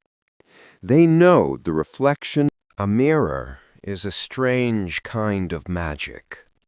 Most creatures who look into one see only another animal, a rival, a stranger, a ghost. But dolphins see themselves. When they pass by a reflective surface, a polished panel, a clear window in an aquarium, or even the shimmer of still water, they pause. They turn, twist, and watch. The reflection moves as they move, And in that moment, something extraordinary happens. Recognition. Dolphins are among the few species on Earth proven to understand their own reflection. Alongside humans, great apes, elephants, and magpies, they've passed what scientists call the mirror test. When a mark is placed on their body where they can't normally see it, like near the fin or throat, they don't search for another dolphin to inspect it. They position themselves in front of the mirror, adjusting until the mark comes into view, examining it with curiosity. They know the reflection is them. What's remarkable isn't just the intelligence this implies, it's the calmness behind it. Watching footage of dolphins at mirrors feels like observing a child seeing their face for the first time. There's no panic, no aggression, no fear, just wonder. They turn slowly, look closely, then make deliberate gestures, opening their mouths, moving their fins, studying how every movement mirrors perfectly back. It's self-awareness made visible. That ability to understand self hints at something deeper: emotion, memory, and empathy. To recognize your own reflection means knowing you are separate from others, and that others too are separate, living beings with thoughts of their own. It's the foundation of compassion. Dolphins live by this understanding naturally, showing care, cooperation, and mourning, behaviors that mirror emotional intelligence in the purest form. For dolphins, reflection might not even be surprising.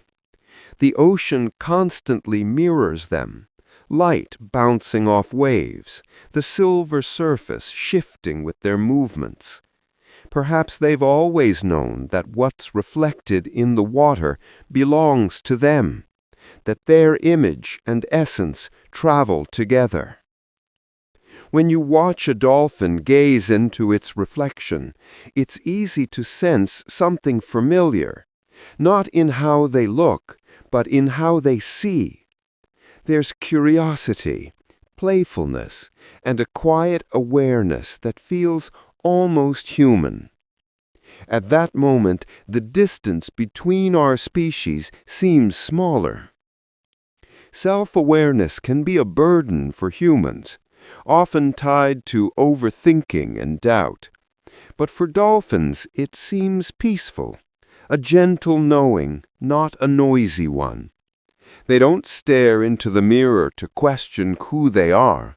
They simply recognize themselves and move on, content with the answer. So somewhere beneath the surface, a dolphin turns slowly before a pane of light, catches its own eye, and smiles, not out of vanity, but because awareness for them is effortless. They exist in harmony with their reflection, as if to say, "I know myself, and that is enough." When the ocean settles into stillness and the light of the morning rests softly on the surface, a group of dolphins begins to move. There's no rush, no splashing, just a slow, even glide. One leads, another follows, then several more join until they're perfectly aligned. Their fins slice the water in unison, each rise and dip matching the others exactly.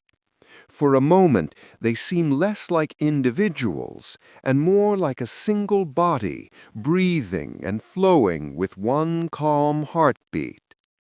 This phenomenon isn't trained or forced. Dolphins don't need choreography. They simply feel it. When conditions are quiet and the water smooth, something unspoken passes between them. A signal, invisible yet certain, aligns their pace. They adjust their breathing, their turns, even the angle of their bodies, until everything fits in rhythm. It's not for hunting or protection. It's for the sheer harmony of moving together. Scientists call this synchronous swimming, and they've observed it across pods worldwide. This behavior strengthens bonds and builds trust. Moving in unison helps dolphins sense each other's intentions, a kind of silent conversation made of motion.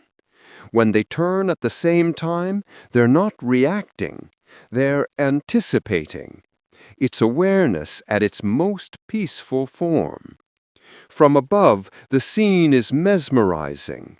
The ocean mirrors the sky, and within that reflection glide sleek, silver shapes. Each dolphin surfaces briefly, exhales a puff of air, and disappears beneath again in perfect sequence. The sound of their breathing is soft and steady, a rhythm so precise it feels like music played underwater. Some researchers believe this synchrony mirrors emotional connection. Dolphins known to share strong friendships often swim more closely and move more precisely together than casual podmates. It's as though their comfort with one another extends into every gesture, every turn. Together, they form a moving expression of trust. Watching them feels like watching calm made visible. Nothing hurried, nothing wasted. Even their speed seems measured, designed not for distance, but for grace. They glide through shafts of sunlight, their reflections shimmering below them. Two versions of every dolphin, one in water, one in light, dancing in silent symmetry. At times, they leap together in arcs so coordinated it seems rehearsed. But it isn't. It's instinctive, an unplanned ballet between friends who understand rhythm without words. When the leap ends, they slip back beneath the water in perfect timing, sending only faint ripples across the mirrored sea. This synchrony serves a purpose, yes, communication, bonding, cohesion, but it's also beautiful for its own sake. A natural performance, unseen by most, unfolding in quiet corners of the ocean whenever the sea grows calm enough to hold it. If peace could move, it would look like this: a pod of dolphins gliding through still water, every fin, every breath, every heartbeat joined in one effortless flow. Some memories travel through words, others through sound. For dolphins, memory is a symphony, stored not in faces, but in voices. A diver can spend months working with a pod, teaching, feeding, or simply swimming alongside them. And years later, when they return, something magical happens. The dolphins remember. One whistle from the diver, one familiar tone, and the ocean stirs with recognition. Dolphins hear the world differently from us. Water carries sound 4 times. Some memories travel through words, others through sound. For dolphins, memory is a symphony, stored not in faces, but in voices. A diver can spend months working with a pod, teaching, feeding, or simply swimming alongside them, and years later, when they return, something magical happens. The dolphins remember. One whistle from the diver, one familiar tone, and the ocean stirs with recognition. Dolphins hear the world differently from us. Water carries sound 4 times faster than air, and their hearing is fine-tuned to subtle vibrations and frequencies. They can pick up the faintest echo of a familiar voice, the cadence, the rhythm, the unique timbre that makes it human. It's not just hearing, it's recognition. They know who that sound belongs to. Researchers studying this phenomenon found that dolphins respond distinctively to the voices of people they've known before. When a familiar trainer or researcher speaks, the dolphins draw closer, whistle in return, and sometimes circle in a kind of greeting dance. With strangers, they stay curious but distant, polite but cautious. The difference is unmistakable. Even more extraordinary is their memory. In one documented case, a dolphin recognized the recorded whistle of an old companion after 20 years of separation. The same applies to human voices. Dolphins remember kindness, tone, and presence long after the sound has faded. It's not just data stored in the brain, it's emotional imprinting. To them, voices are more than noise, they're stories. They remember how someone spoke, not just what was said. Calm tones, soft laughter, the rhythm of reassurance, all these details matter. A human who once played with them or helped them is remembered not by sight, but by the unique melody of their voice carried through water. That sensitivity also shapes how they communicate among themselves. Each dolphin has its own signature whistle, like a name, but within pods, tone and variation express mood, joy, alertness, affection. When they interact with humans, they apply the same awareness, reading us through sound. The way we speak becomes a language they understand. There's a quiet beauty in that, a creature who listens so deeply it can recognize you not by how you look, but by the way your voice feels. It's as if sound itself becomes a bond, connecting hearts across time and species. Divers often describe the experience of being recognized by dolphins as humbling. There's a flick of the fin, a rise to the surface, and that unmistakable welcoming whistle, a greeting from an old friend who never forgot. In a world that's constantly changing, dolphins carry memories the way we carry stories, gently, carefully, faithfully. Their ability to remember our voices reminds us that kindness leaves echoes far deeper than we think, sometimes carried forever beneath the waves. In the vastness of the ocean, lines between species blur.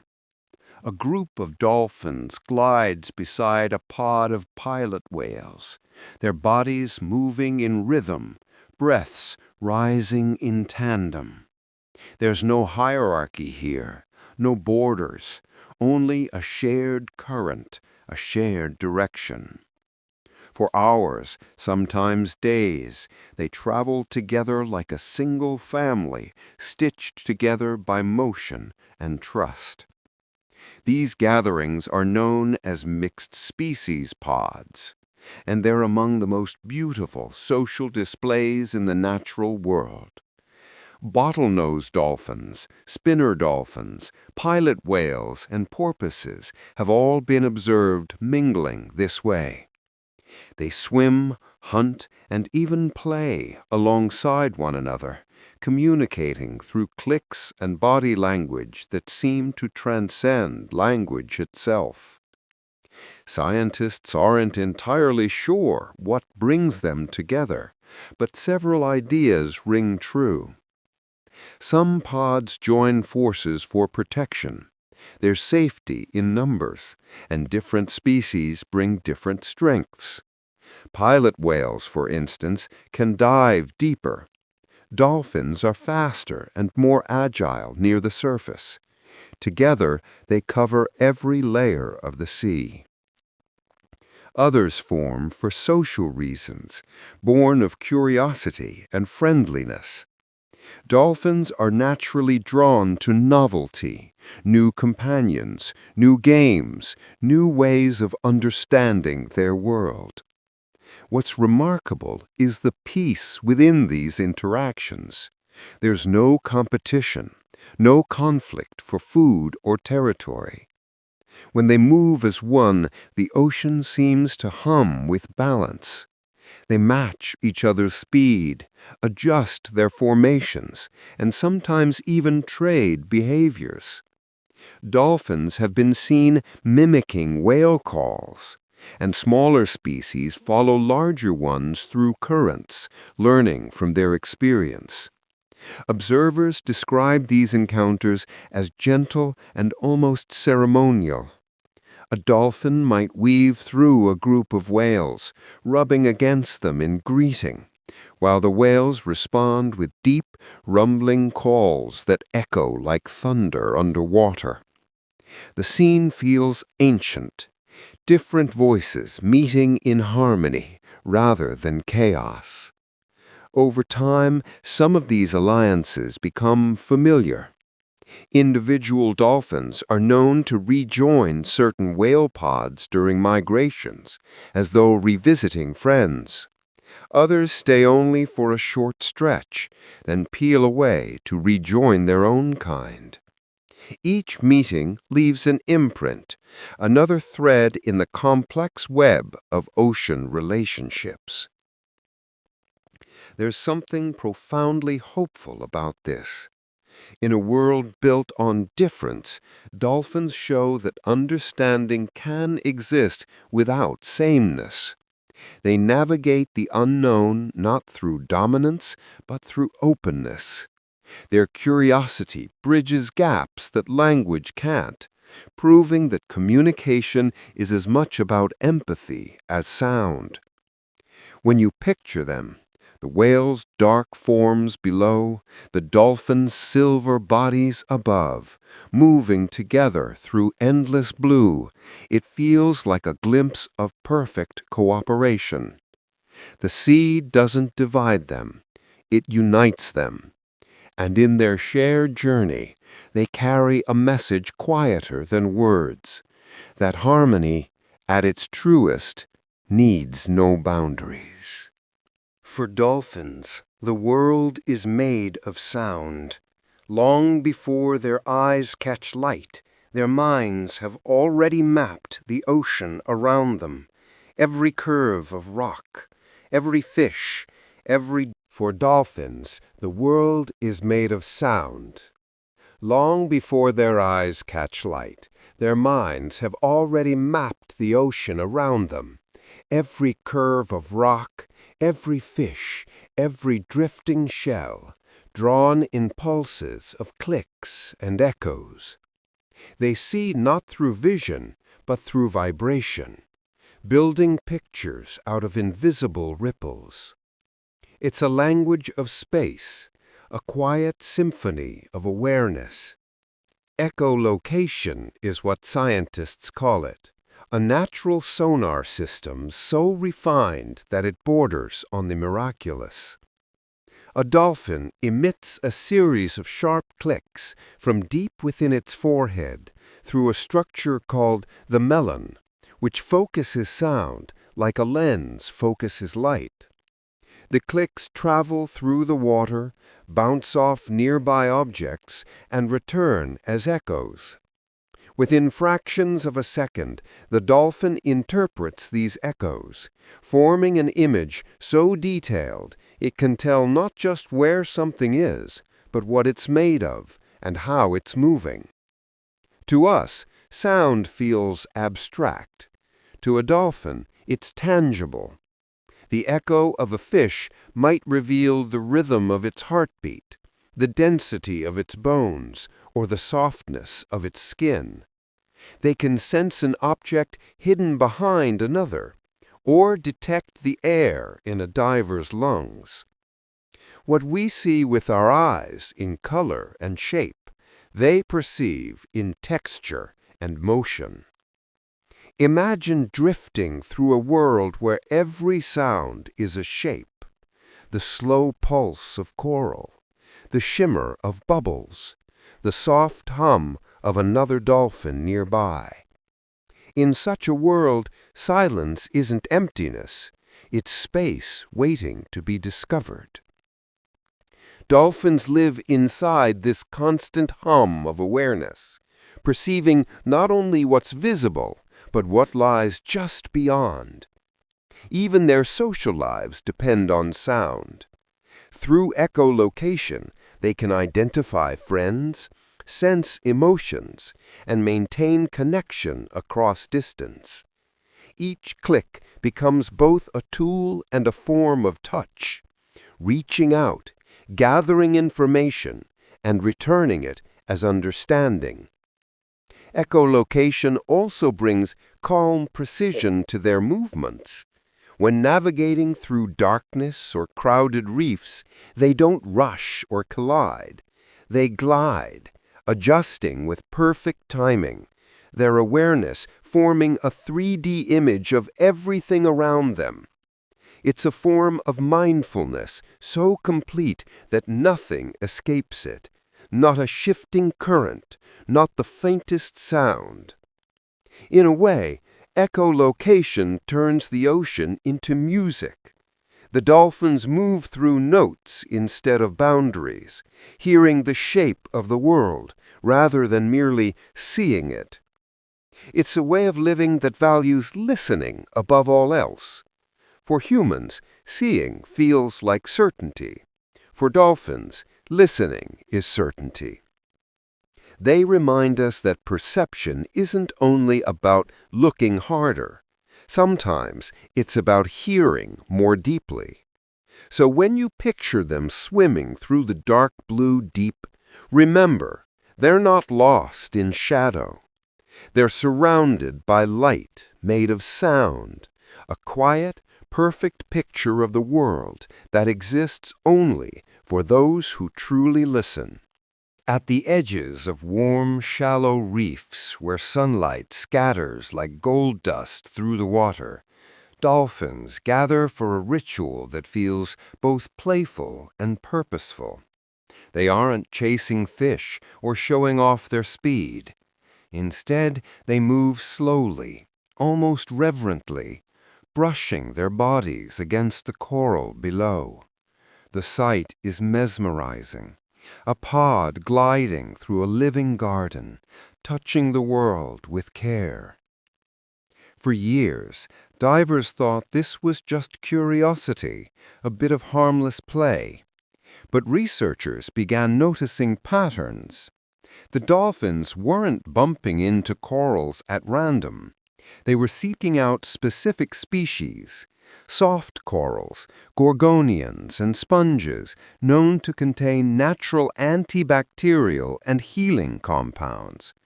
It turns out the dolphins were visiting an underwater spa. Each movement is deliberate. A dolphin glides over the coral, rubbing its sides, fins, or belly against the surface. Then it circles back, letting another take its turn. The pressure is light, enough to make contact, but never enough to harm the reef. The corals respond by releasing mucus that carries bioactive substances into the water, soothing the dolphin's skin and helping remove bacteria or dead cells. It's self-care, guided by instinct and intelligence. You can almost imagine how it feels.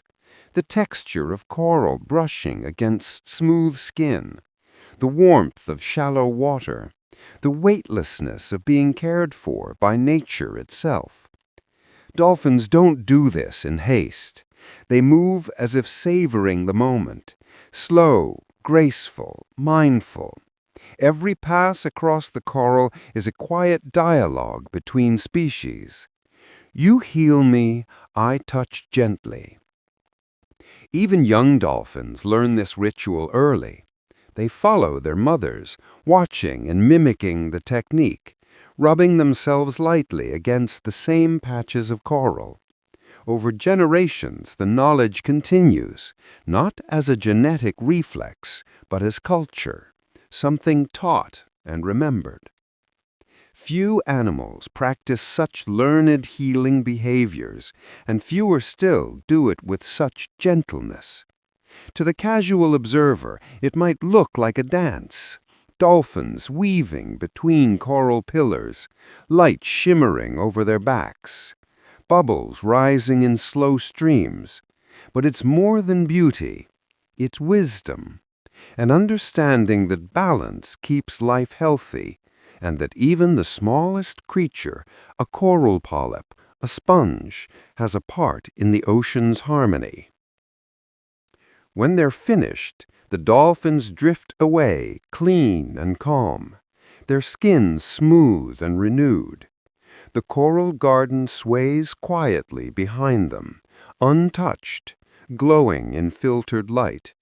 No struggle, no taking, just exchange. There's something deeply peaceful in that image. Living beings tending to themselves through care, not control.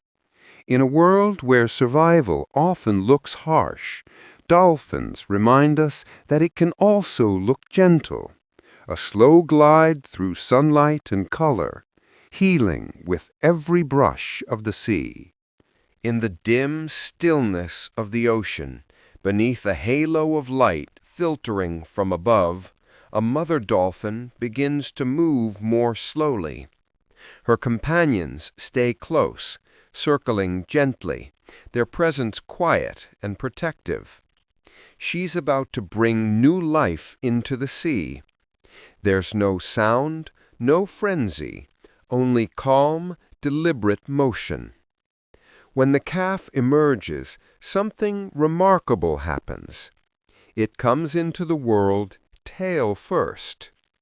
Most mammals are born head first, but for dolphins that would be dangerous. If the head appeared first, the calf might inhale water before it ever reaches the surface. So evolution chose another way, a gentle inversion that lets the birth unfold safely. As the small tail slips free, the mother rests for a moment, breathing steadily. Then, with a final push, the rest of the calf appears, sleek, silver, and still. Within seconds, the mother nudges her newborn upward, guiding it to the surface with the care of someone who has done this before. The calf breaks through the water and takes its first breath, a soft, fragile exhale that turns instantly into life. Around them, the pod closes in. Other females, often called aunties, assist the mother, swimming beside her to keep the calf stable. One may position herself below, helping lift the newborn higher to ensure its first breaths come easily. The scene unfolds in perfect silence, yet every dolphin knows its role. The ocean cradles them like a midwife, waves rocking gently, currents carrying calm. Within minutes, the calf begins to swim, staying pressed close against its mother's side. She keeps it there with gentle contact, helping it match her rhythm and guiding it to breathe in sync. The pod remains nearby for days, forming a moving nursery that protects both mother and child. It's not just instinct, it's family. Cooperation built from love as much as survival. The tail-first birth isn't just biology, it's poetry written in adaptation. It shows foresight in nature, a design of safety and tenderness entwined. The moment the calf surfaces, the first breath it takes connects two worlds, air and water, life and sound. That breath marks the start of awareness, the first exchange between mother and child in a world that never stops moving. In those first hours, the calf's skin still bears faint creases from the womb, soft and pale against her mother's smooth gray. Her presence soothes it, clicks and gentle hums, creating a language of reassurance. Soon the calf's breathing finds rhythm, and the two swim together through the morning light, side by side, hearts steady and close. It's hard not to see grace in such a beginning. Life in the ocean starts not with noise or panic, but with balance, a single breath rising through calm water. Tail first, the dolphin enters the world the same way it will live in it, guided by rhythm, trust, and the quiet wisdom of the sea. Beneath the still surface of the sea, where light fades into a tranquil blue, dolphins speak in whispers. Not the sharp clicks of echolocation or the bright whistles used to call across distance, but something softer, a kind of cool, almost musical rolling gently through the water. These are their contact sounds, their way of saying, "I'm here with you." While their more famous whistles can travel miles, these low, tender tones are meant for moments of closeness. A mother hums them to her calf as they swim side by side. Friends within a pod exchange them while drifting together in quiet currents. They're not signals of alarm or command, but of calm, reassurance woven into sound. Underwater recordings have revealed these gentle noises, slow pulses, subtle vibrations, and hum-like patterns that differ from the usual language of dolphins. Some last only a second, others flow in long, steady tones that fade like sighs. The sounds travel easily through water, wrapping the dolphins in a cocoon of presence, a wordless promise that no one is alone. These contact sounds serve an important purpose. The ocean can be vast and dark, and dolphins often swim just far enough apart that they can't always see one another. The soft calls bridge that distance. They let companions know they're nearby, still moving, still safe, still together. To the listener, it's almost like hearing the ocean breathe. Each sound blends seamlessly into the natural rhythm of the sea. It's communication without intrusion, not meant to dominate the environment, but to harmonize with it. Mothers use these soft coos most often. In the first months after birth, a calf depends completely on its mother for guidance and comfort. Her gentle hums serve as both a beacon and a lullaby. Even when separated by a few body lengths, the calf can follow the sound, feeling it more than hearing it, a vibration through the water that leads back to safety. But adults use them too, during rest, social bonding, or times of calm. In those moments, the pod doesn't need high-pitched whistles or playful splashes. Instead, they drift together, exchanging these quiet notes as though reminding each other, "We're here, we belong." To humans, the beauty of these sounds lies in their subtlety. They're easy to overlook, like whispers between waves. But they reveal a truth we often forget, that connection doesn't always need volume. Sometimes presence itself is enough. If you could listen beneath the calm sea on a still night, you might hear it, the faint hum of dolphins nearby, soft and rhythmic, carrying through the deep. Not a call for help, not a command, just a conversation of comfort, a melody of peace that never truly ends. There are moments in the ocean that feel almost sacred, when even the water seems to slow, as though aware of something it cannot name. A dolphin lies still near the surface, its body drifting with the current. Around it, others move in slow circles. No whistles, no splashing, only the faint sound of breath and the hush of small waves. It looks like silence made visible. When one dolphin dies, the pod doesn't simply leave. They stay, sometimes for hours, sometimes for days, keeping close to the fallen member. One or two may nudge the body gently, as if urging it to rise again. Others linger nearby, breathing softly, their movements measured and calm. To watch them is to see grief expressed without sound. This behavior has been recorded across species and oceans.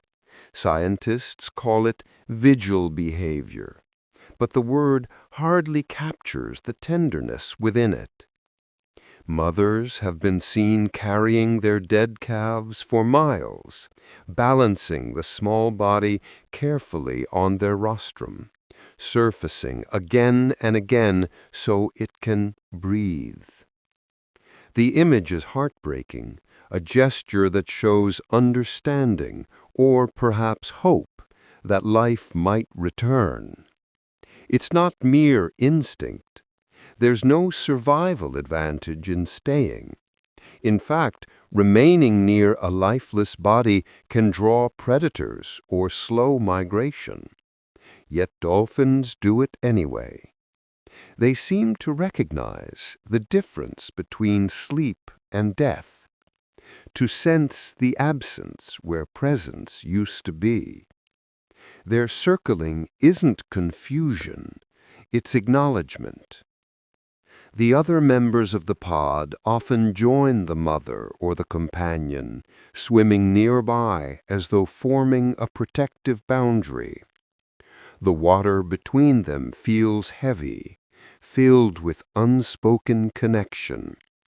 Every few minutes one surfaces, exhales, and returns, their pattern steady, rhythmic, respectful. Observers have described how the pod eventually drifts away, one by one, when the current begins to carry the body farther. There's no ceremony, no cry, just departure, slow and reluctant. The ocean swallows the scene quietly, as if keeping the memory for itself. This kind of behavior reveals something extraordinary about dolphin minds. It suggests emotion, not just attachment, but mourning. They seem to understand what loss means, not only to the one who's gone, but to those who remain. It's empathy made visible in motion.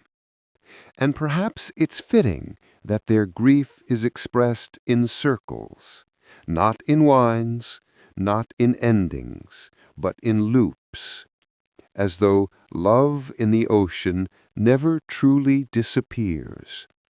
It just moves, softer each time, like ripples spreading outward until they fade into calm. So when a dolphin dies, the sea becomes a place of stillness. Companions linger, touching, waiting, remembering. Not because they must, but because they care. And in that quiet shared space, life honors itself the only way it knows how, through presence, through patience, and through love that doesn't let go, too soon. There's a special kind of silence that follows a dolphin's leap. For a moment, the sea breaks open. A flash of silver arcs through sunlight, droplets scattering like glass, and then the water closes again, smooth and unbothered. To most who see it, it looks like play, but sometimes it's something else entirely. Curiosity. Dolphins don't leap only to show off or celebrate. At times they do it to see. The ocean, vast and deep, hides much from those who live below its surface. A quick, high leap gives a brief but sweeping view of the world above, the horizon, the light, the shape of distant things. From that vantage point, a dolphin can glimpse another pod, a boat, or the faint outline of an island far away. It's a small act of exploration, lasting only seconds, but rich in purpose. Scientists call this behavior spy hopping when done vertically, or porpoising when done at speed. But when dolphins rise slowly and leap just high enough to look around, it's something in between, a moment of observation. They twist slightly in the air, eyes open, taking in what we might call scenery. Then they return to the water as softly as they left it. This leap isn't rushed. It doesn't have the frantic energy of a chase. It feels measured, almost meditative, a single heartbeat of curiosity. For a species that already sees through sound, this urge to glimpse the wider world feels profoundly human. They live surrounded by blue, yet still wonder what lies beyond it. Sometimes several dolphins rise one after another, like notes in a melody, each leap catching the same patch of light, each splash echoing the last. Perhaps they're sharing the view or simply sharing the moment. It's easy to imagine what that must feel like, breaking through the calm water into brightness, feeling the wind before falling back into cool silence. To observers, it's one of the most peaceful sights the ocean offers, a reminder that even in nature, curiosity doesn't need noise or urgency. It can be soft, thoughtful, and unhurried. In a way, their leap mirrors our own small acts of wonder. Looking up at the stars, pausing to listen to rain, glancing past the familiar to glimpse something new. The dolphin's curiosity isn't about survival alone. It's about connection, the desire to understand the world that holds them. So, the next time a dolphin rises from the waves, think of it not as play, but as a question, a graceful moment of awareness, reaching beyond water into sky. For those few seconds, it lives between two worlds, one of silence, one of light, and in that fleeting space, curiosity becomes beauty. In the quiet vastness of the sea, intelligence takes a different shape. The dolphin's mind, hidden beneath a smooth forehead, is a marvel of folds and curves, a landscape of thought far more intricate than our own. Each ridge and groove adds surface area, multiplying the connections that make awareness possible. In sheer complexity, their brains rival and in some ways surpass ours. A human brain folds roughly 2,500 square centimeters of cortex into a skull.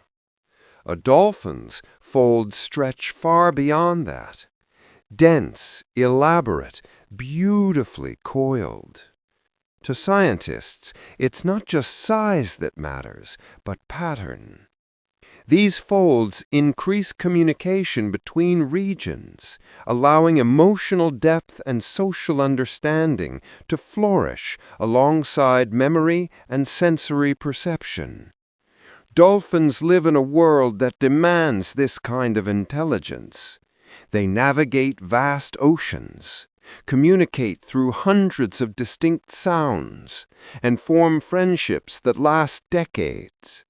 Their minds hold maps of migration routes, memories of voices, and awareness of who's who within their pod. It's not just learning, it's remembering in the truest sense, storing feelings alongside fact. What sets their brains apart isn't only processing power, but emotional capacity. The limbic system, the part associated with empathy and bonding, is exceptionally large in dolphins. This is the architecture of compassion, a design for connection rather than domination. When one dolphin is distressed, others respond. When one is injured, others help it breathe. That behavior doesn't come from instinct alone. It comes from understanding. To imagine their thought process is to imagine emotion wrapped in clarity. They don't just act, they feel. Their awareness extends beyond themselves, into the group, into the rhythm of others' breathing, into the pulse of shared movement. It's the kind of consciousness that values harmony over haste. Researchers have even found that dolphins exhibit mirror self-recognition, a rare sign of self-awareness, and demonstrate behaviors that resemble joy, grief, and affection. They communicate with nuance, using tone and rhythm to convey feeling as much as meaning.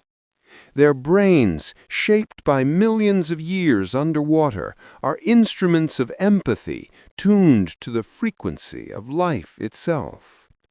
To us, their intelligence feels alien. It doesn't build or write, but it understands and remembers. It doesn't conquer nature, it belongs to it. Their thoughts are quiet but deep, carried not in words, but in awareness. When a dolphin glides through calm water beside another, their movements are perfectly aligned. That synchrony isn't mechanical, it's emotional resonance. Somewhere within those folds of gray matter lies the wisdom to coexist peacefully, to sense another's presence not as competition, but as connection. Perhaps that's the real lesson inside those folded brains, that the highest form of intelligence might not be the one that invents, but the one that feels. In the endless blue, the dolphin doesn't just think, it remembers, it understands, it cares. Far below the waves, the ocean is never truly silent. It hums with life, with the faint rustle of sand, the pulse of distant currents, and, if you listen closely, the soft, musical chatter of dolphins. But what's remarkable isn't just that they talk, it's how they do it. Each pod has its own way of speaking, a dialect of whistles and clicks that marks who they are, where they belong, and who they love. To human ears, these sounds may seem random, rising notes, quick bursts, playful chirps, but to dolphins they carry meaning. One pod's rhythm might roll like a song sung in long phrases, while another's speech is quick, sharp, and syncopated. It's as if the ocean itself hosts dozens of accents, each one shaped by time, place, and family. Young dolphins learn this dialect from their mothers and podmates. In their early months, calves listen constantly, mimicking tones until they can match the group's exact sound pattern. It's their first language, not just for communication, but for identity. A dolphin from one pod can instantly recognize another by the way it speaks. It's the difference between home and elsewhere, between familiar melody and foreign tune. Over generations, these dialects evolve. Environmental sounds, the depth of the sea, the shape of the coastline, even the echo of coral influence the rhythm and pitch of a pod's voice. In quiet bays, dolphins may develop softer tones that carry gently across calm water. In open seas, sharper clicks travel farther. The result is a musical fingerprint unique to each family. But it's more than sound, it's culture. Dolphins don't just share genes, they share traditions, ways of moving, hunting, and speaking. Their dialects act like oral histories, passed from mother to calf, pod to pod, echoing through generations long after individual voices fade. It's a language woven with memory. When pods meet in the open ocean, they sometimes exchange sounds, short bursts of imitation, as if introducing themselves. They may blend rhythms for a while, communicating through shared tones before parting again. It's peaceful, polite, and beautifully symbolic. The sea's version of conversation between neighbors.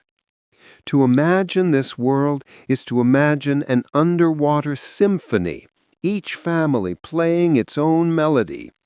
Together, they create the soundtrack of the ocean, thousands of small, overlapping songs, rising and falling with the tides. What we call dialect, they call connection. Every click, every whistle carries not just information, but emotion, the voice of home. And somewhere, miles apart, two dolphins might still recognize each other by that sound alone, the echo of a shared song returning through the deep. In a world built from sound instead of sight, their voices are everything. Maps, memories, and lullabies. Theirs is a language not written on paper, but carried on waves, a music of belonging that never fades. There are days in the open sea when the water lies calm, the sky stretches wide, and dolphins decide to play. They swim near the surface, not hunting or traveling, just exploring the gentle rhythm of the day. One dives down, nudges a fish, then flicks its head upward, sending the fish flying into the air. A silver flash, a glint of sunlight, and the game begins. The fish arcs through space, and before it can fall, the dolphin leaps, catching it again with practiced precision. Sometimes it lets the fish go, only to repeat the motion, tossing it higher each time. Other dolphins join in, taking turns in the same graceful loop. What looks like chaos is actually choreography, a spontaneous ballet of breath, water, and joy. Soon the seabirds arrive. Gulls, terns, or frigate birds circle above, drawn by the motion. They dive toward the tossed fish, hoping for a quick meal. But the dolphins seem to anticipate this, timing their throws to the birds' swoops. A few times the birds win, catching the fish mid-air and flying off triumphantly. Other times the dolphins retrieve it, continuing the game with cheerful persistence. To observers, the scene feels almost playful across species. There's no aggression, no desperation, just interaction, curiosity, and rhythm. It's as if both sides understand the rules.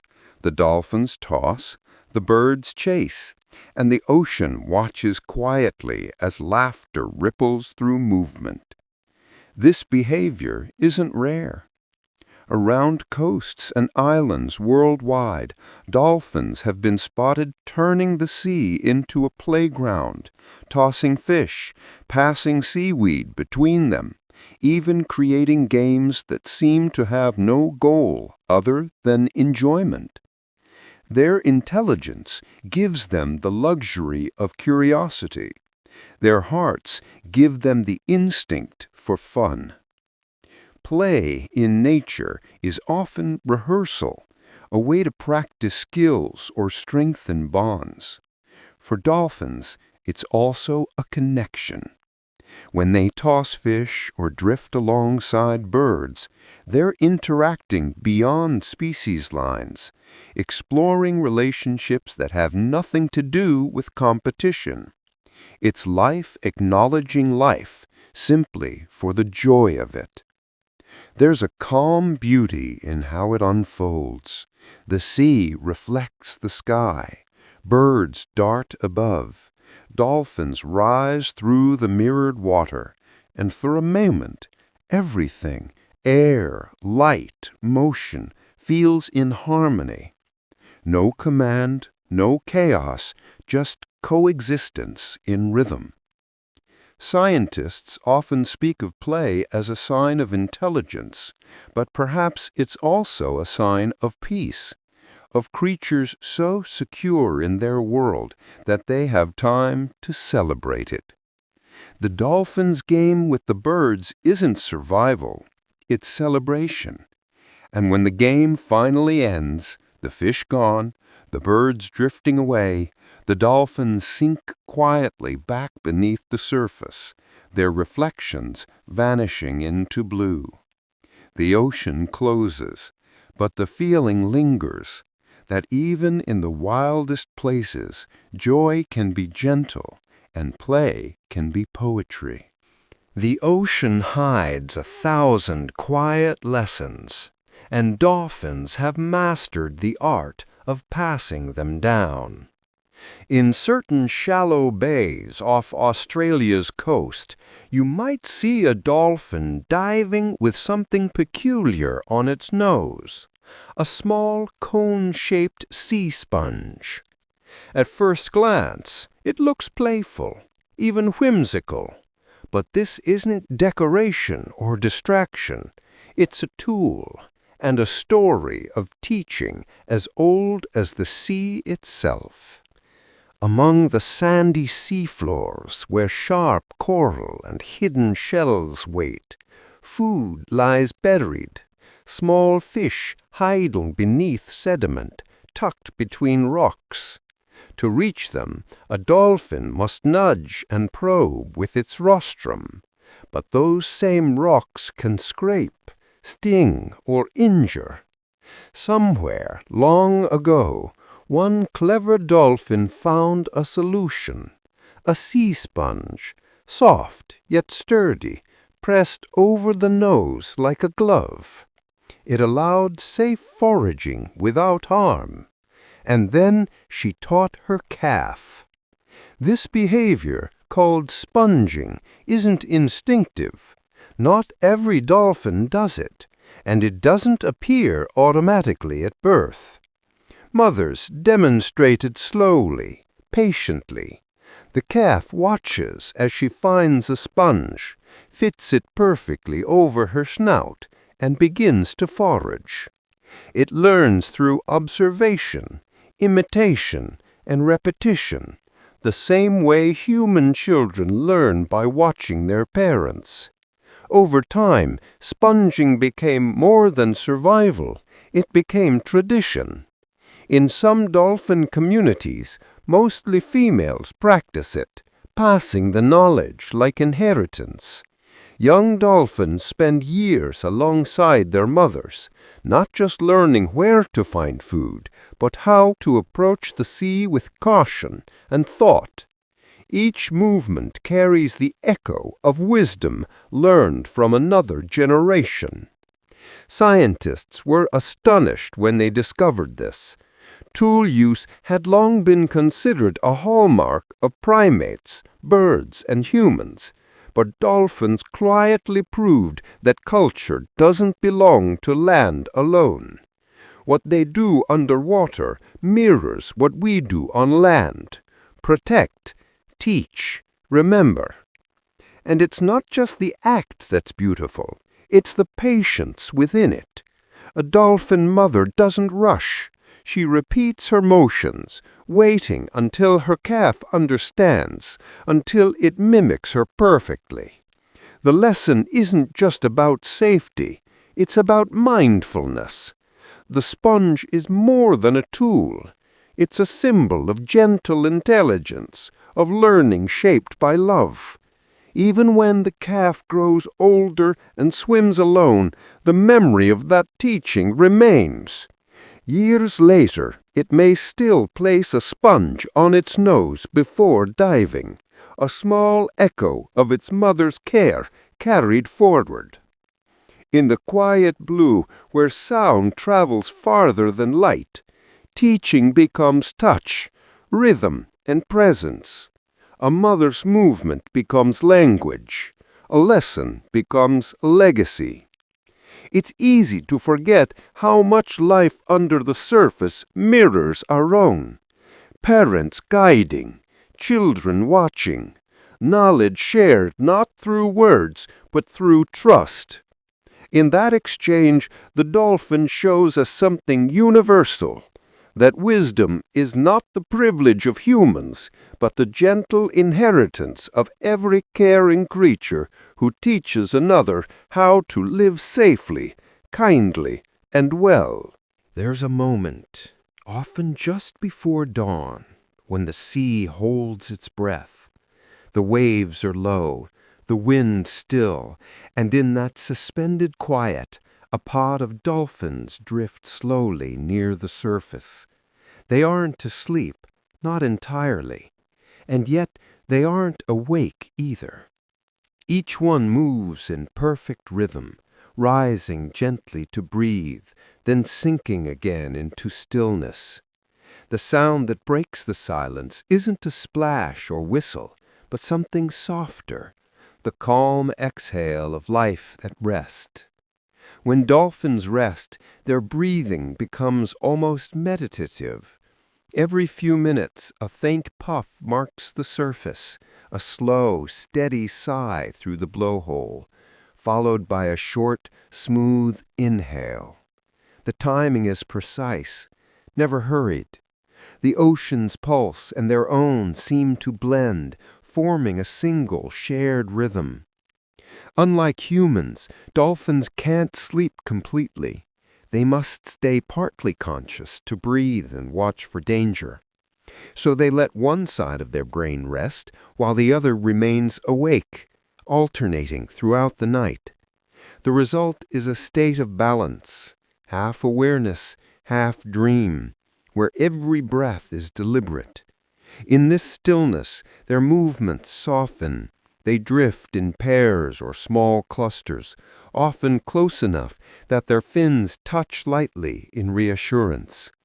The water carries them like a cradle, rocking with gentle currents. Even their heart rate slows, perfectly in tune with their measured breaths. Observers describe the sight as peaceful beyond words, as if the sea itself were meditating through them.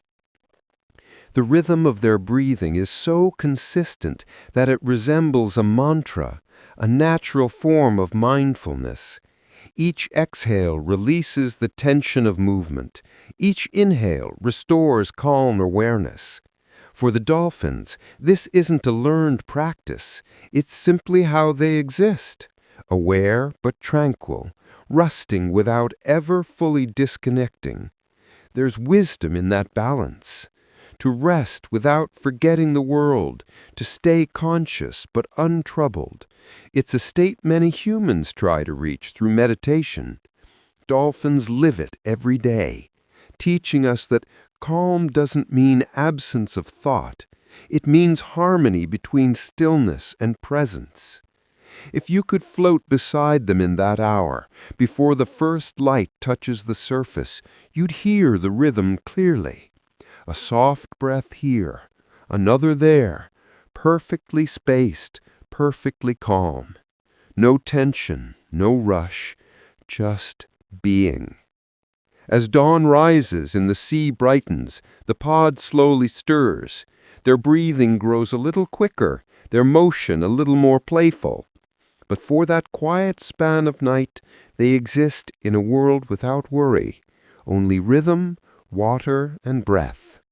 It's easy to think of peace as silence or stillness, but dolphins remind us it can also be movement, slow, steady, deliberate, breathing not to survive, but to stay in balance with the living sea.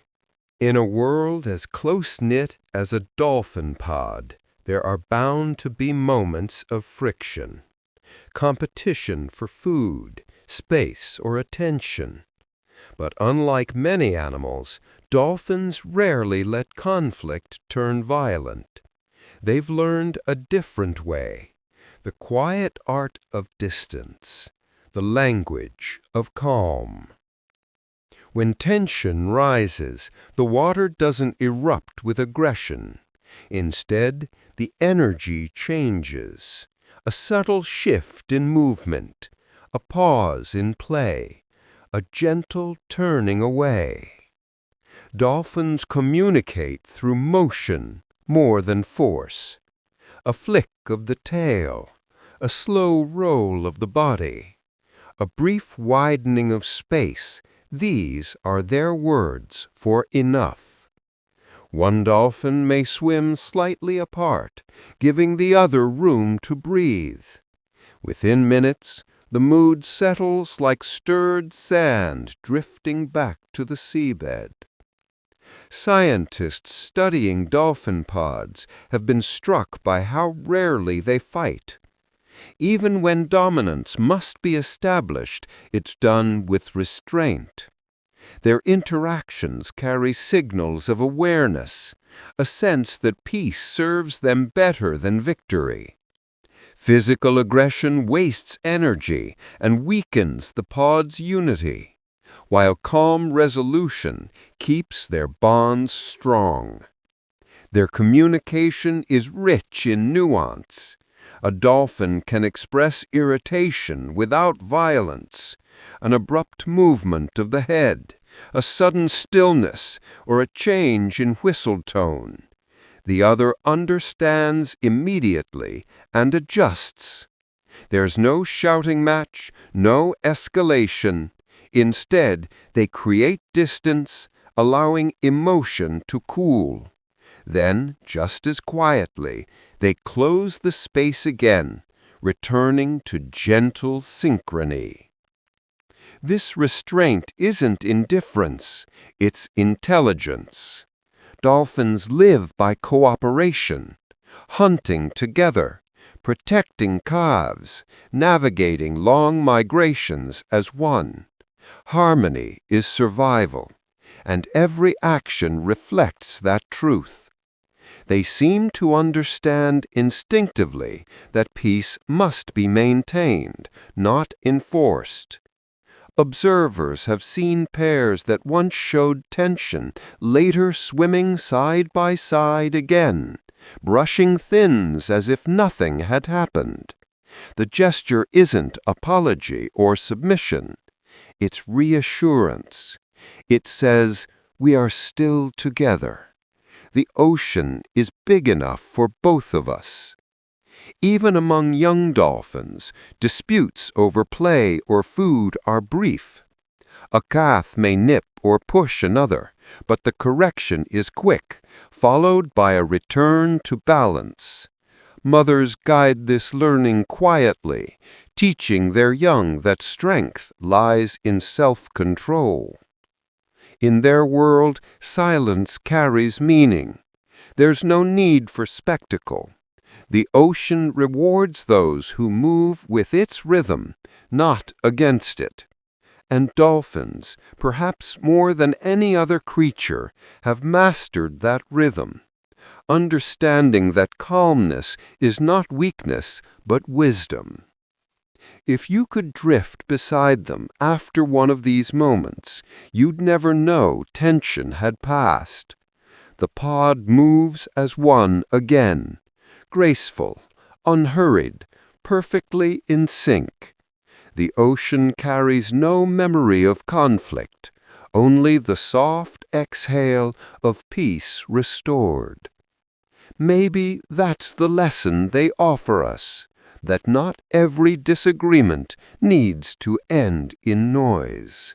Sometimes harmony begins simply with patience, space, and the choice to stay gentle. On certain mornings, when the sea lies smooth as glass and the wind hasn't yet begun to stir, the ocean becomes a mirror. Light dances gently across its surface, and a dolphin rises into that calm, hovering just below the reflection. For a moment, it stops moving, fins still, eyes open, and looks. What it sees above isn't another creature or a rival, it's itself. Dolphins are among the few beings on Earth known to recognize their own reflection.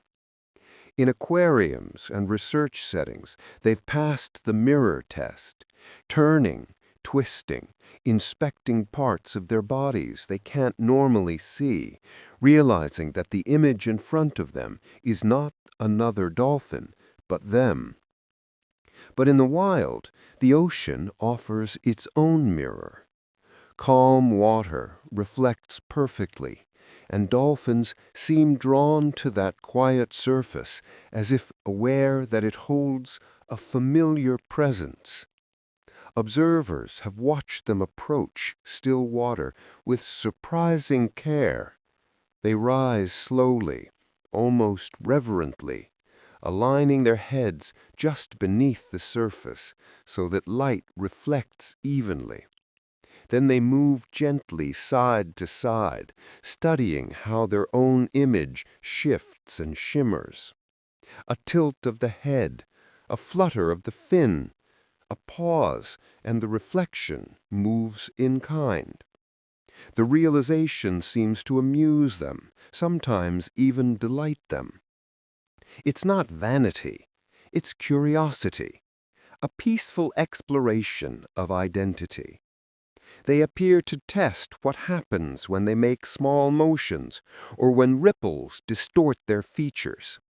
Some even blow bubbles, watching the mirror break and reform, playing with their reflection like a child experimenting with shadow and light. In these moments, the ocean becomes both teacher and canvas. The dolphin learns not through words, but through seeing itself as part of the world, one consciousness among many, distinct yet reflected in everything around it. It's a scene that feels almost spiritual, awareness meeting awareness in silence. Scientists often describe this self-recognition as evidence of intelligence. But perhaps it's more than that. Perhaps it's evidence of peace. To pause in still water, to simply be in one's own company without fear or urgency, is an act of profound calm. The dolphin doesn't hurry away. It lingers, content in its reflection. When the wind finally rises and ripples spread across the surface, the mirror fades. The dolphin dives, vanishing beneath the shimmer, its image scattering into light.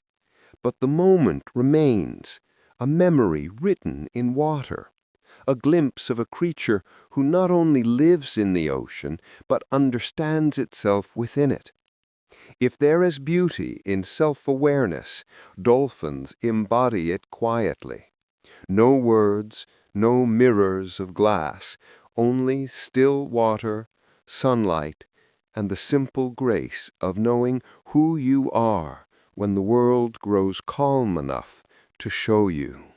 Beneath the blue stillness of the ocean, a soft conversation unfolds, one so gentle it barely stirs the water. A dolphin mother glides beside her newborn calf, their bodies close enough to touch. She makes a sound, not the sharp clicks used for hunting, nor the loud whistles used to call her pod, but something quieter, tender. It's a whisper made of sound, a secret lullaby carried through the sea.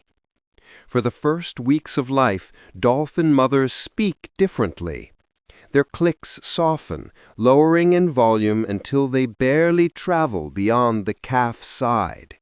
The ocean around them is vast and full of listening ears, so she keeps her voice private, meant for one listener only.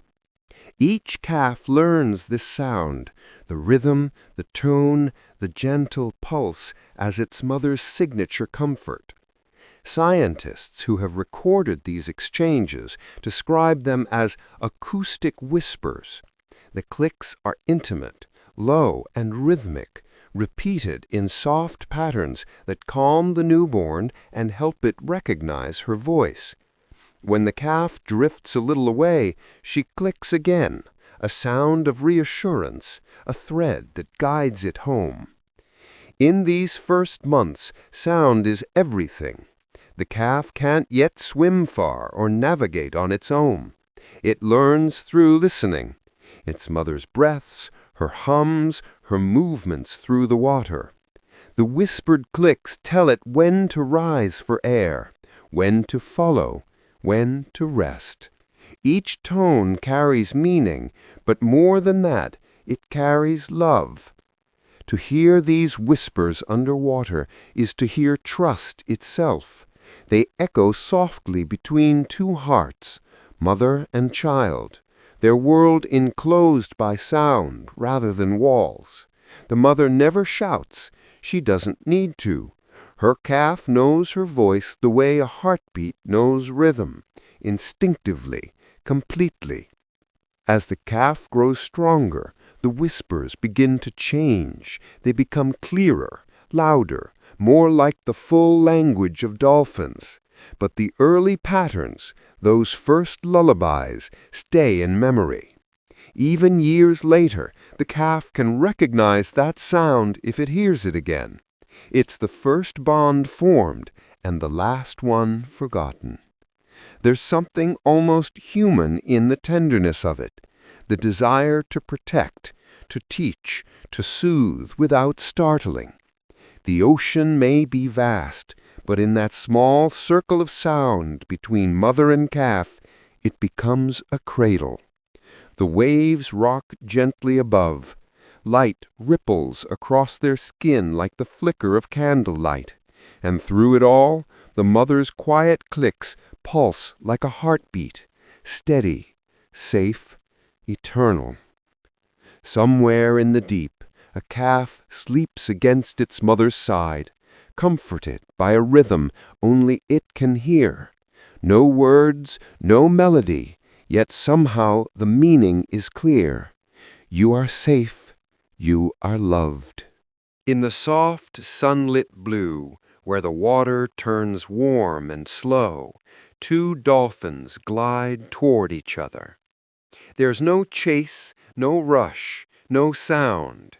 They meet gently, brushing sides for a moment, a smooth, graceful contact, like a wave folding over another.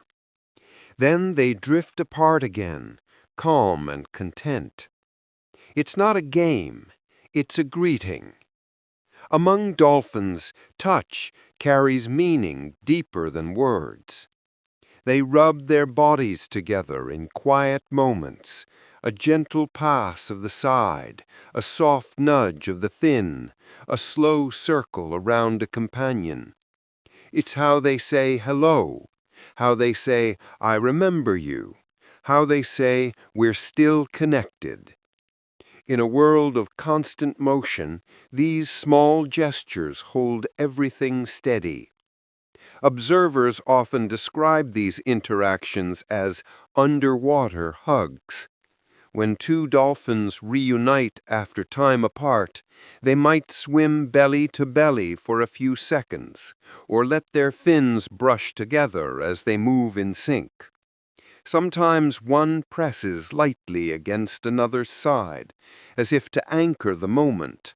Not dominance, not play, just reassurance. These touches have real emotional weight. Studies show that dolphins, much like humans, release oxytocin, the affectionate hormone, through affectionate contact.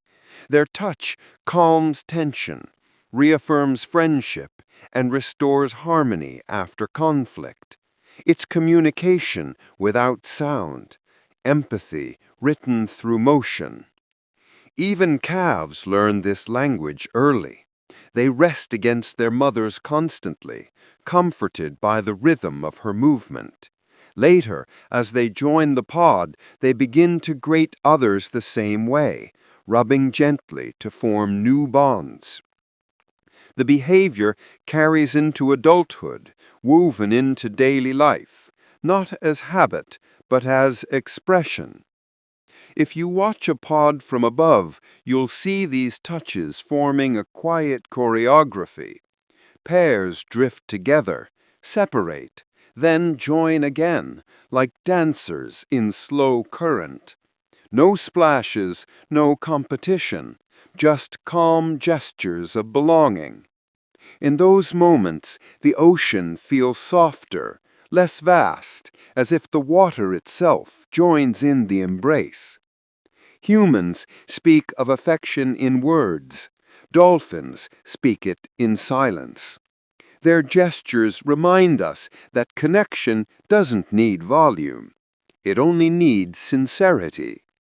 A single brush of a fin across another's back can mean safety, recognition, or joy.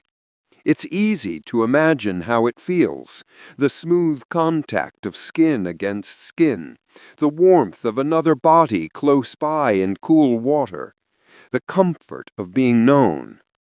To the dolphins, this touch is both greeting and gratitude, and wordless acknowledgement that companionship itself is enough. And when they part, it's gentle. They drift away like two waves separating, leaving only faint ripples where they met. Yet the meaning lingers, invisible, quiet, and real. Perhaps that's what makes their world so peaceful. The understanding that sometimes the most powerful language isn't sound or gesture, but the simple act of closeness, a moment of touch shared between two beings who don't need words to know they belong. Long before the first raindrop touches the sea, dolphins already know it's coming. The water tells them.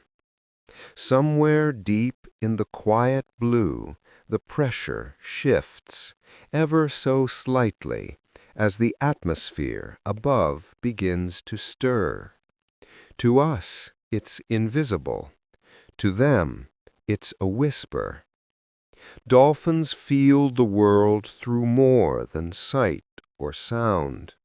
Their entire bodies are instruments of perception, tuned to the subtlest movements of the ocean. A tiny dip in barometric pressure sends signals downward through the water, changing its density, its rhythm. To a dolphin, that change is unmistakable, like a faint vibration in a familiar song. Before the rain starts, they often slow their swimming, surfacing with deliberate ease. Some pods draw closer together, adjusting their path as though anticipating a shift in the sea's mood. When the first droplets finally fall, the sound above echoes faintly below, a soft patter, distant yet distinct. The dolphins turn upward, curious, as if greeting the weather itself. Researchers have observed these reactions repeatedly. Even in captivity, dolphins respond to approaching storms before any thunder rolls in.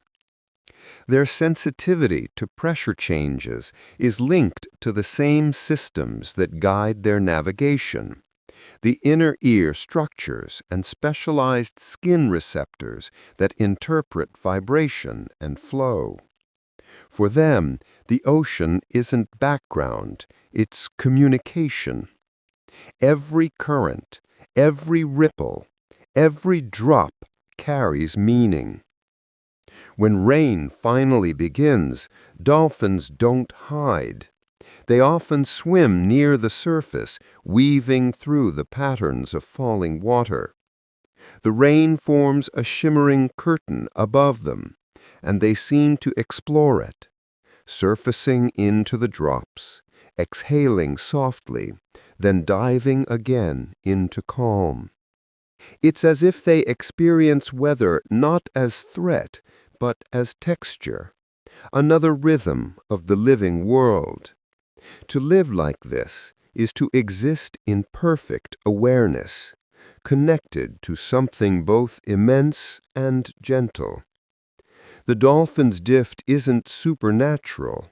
Its sensitivity is refined by time. The sea speaks, and they listen. There's poetry in their quiet anticipation. How they rise just before rain. How they feel the pulse of clouds before we ever see them. It's mindfulness in motion, an unspoken harmony between water and sky. Imagine floating beside them during that first rainfall. You'd feel the faint pricks of water above, the hush of bubbles below, the stillness that follows the storm's first sigh. Around you, the dolphins move without hurry, breathing, sensing, waiting, as if they understand that every drop connects heaven to sea. Their world reminds us that awareness doesn't need eyes or words. Sometimes it's enough to listen, to feel the shift before it happens, to breathe in rhythm with what's coming, to know without needing to see. For dolphins, the ocean is never separate from the sky. They live between the two, reading their conversation. One breath, one ripple, one quiet moment before the rain. If you've ever had the rare chance to touch a dolphin, the memory never leaves you. The first surprise is the warmth, not cold or slick like a fish, but softly warm, almost human. Then comes the texture, impossibly smooth, like wet silk drawn beneath your fingertips. It's the feeling of life in motion, calm yet strong, gliding through the water with effortless grace. That warmth isn't an illusion. Beneath the dolphin's skin lies a thick layer of blubber, a natural insulation that keeps body temperature steady no matter how cold the ocean becomes. The warmth you feel is the quiet pulse of their metabolism, the gentle heat of constant movement.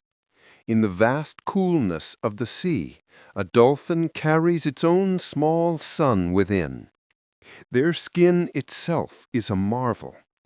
It's elastic, flexible, and so finely tuned that water flows across it with almost no resistance. The surface renews every 2 to 3 hours, shedding old cells and replacing them with new ones, keeping it perfectly smooth. This constant renewal isn't just for beauty, it's survival. A single rough patch could slow them down or create drag, and so nature made them perpetually new.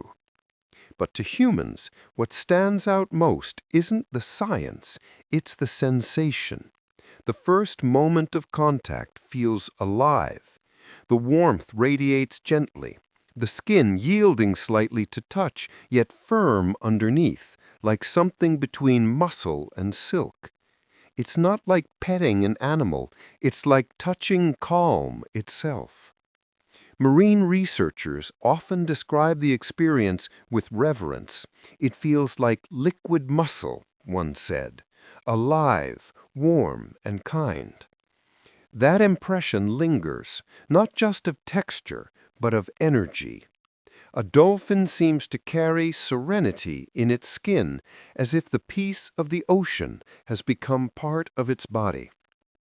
The skin also plays a role in their social world. Dolphins brush against each other often, gentle, slow contact that reaffirms connection. The smoothness makes these touches soothing rather than abrasive, each glide a wordless reassurance. I am here.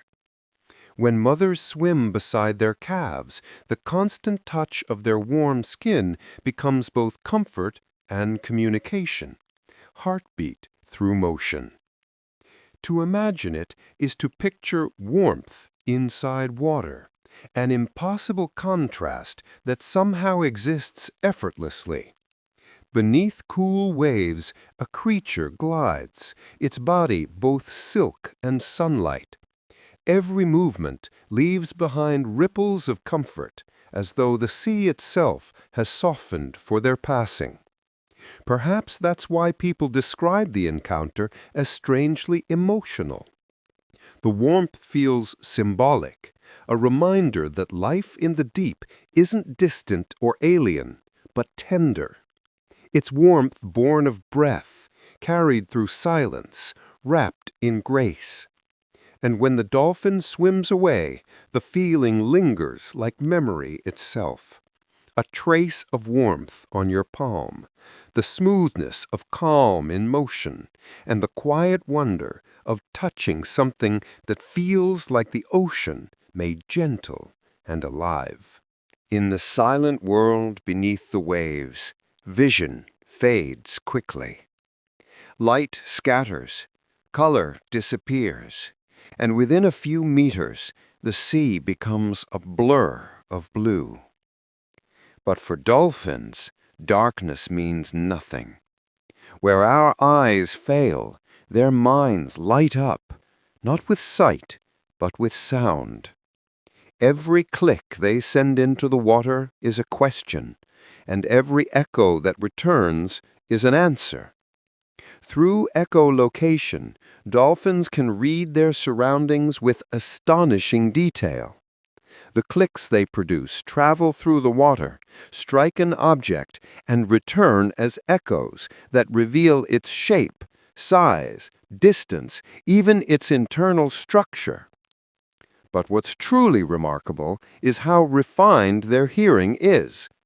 In controlled studies, dolphins have been shown to distinguish between different metals, aluminum, copper, brass, steel, using sound alone. To a dolphin, these materials don't just sound different, they feel different through sound. The echoes come back at distinct frequencies, shaped by density and composition. A dolphin's brain interprets those echoes instantly, painting a mental image as vivid as sight. They can sense that one object is hollow, while another is solid, that one is smooth, while another has tiny ridges. What for us would require touch or vision, they understand through hearing.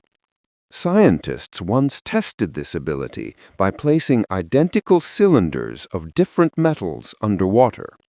Without hesitation, the dolphin identified each correctly again and again, even when they were hidden behind barriers. Its world was made of echoes, and every echo told the truth.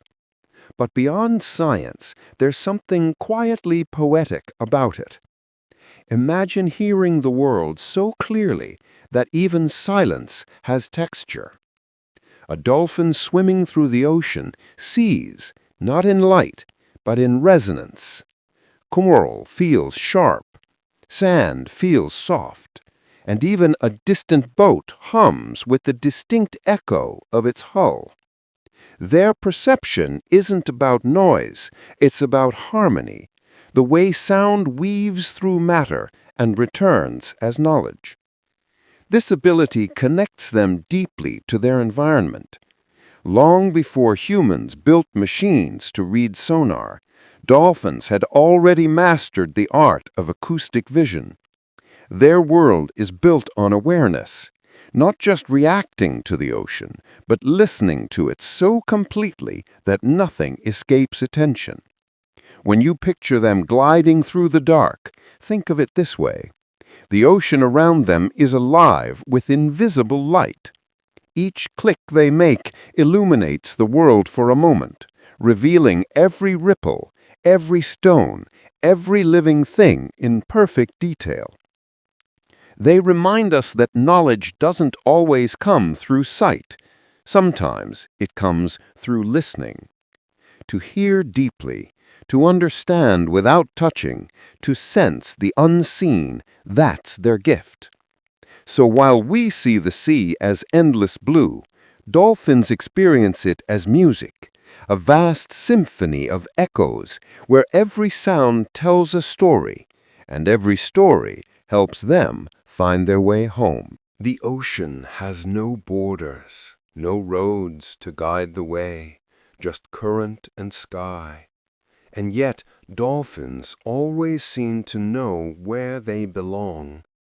They can travel thousands of miles through shifting seas, across storms and seasons, but somehow they return, again and again, to the waters of their birth. Researchers studying dolphin populations have discovered this quiet devotion.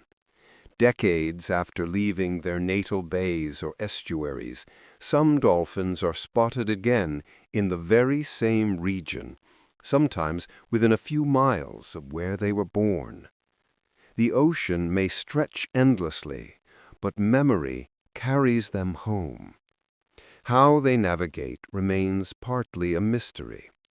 Some say they follow subtle magnetic cues. Others believe they rely on sound, the underwater echoes of familiar landscapes.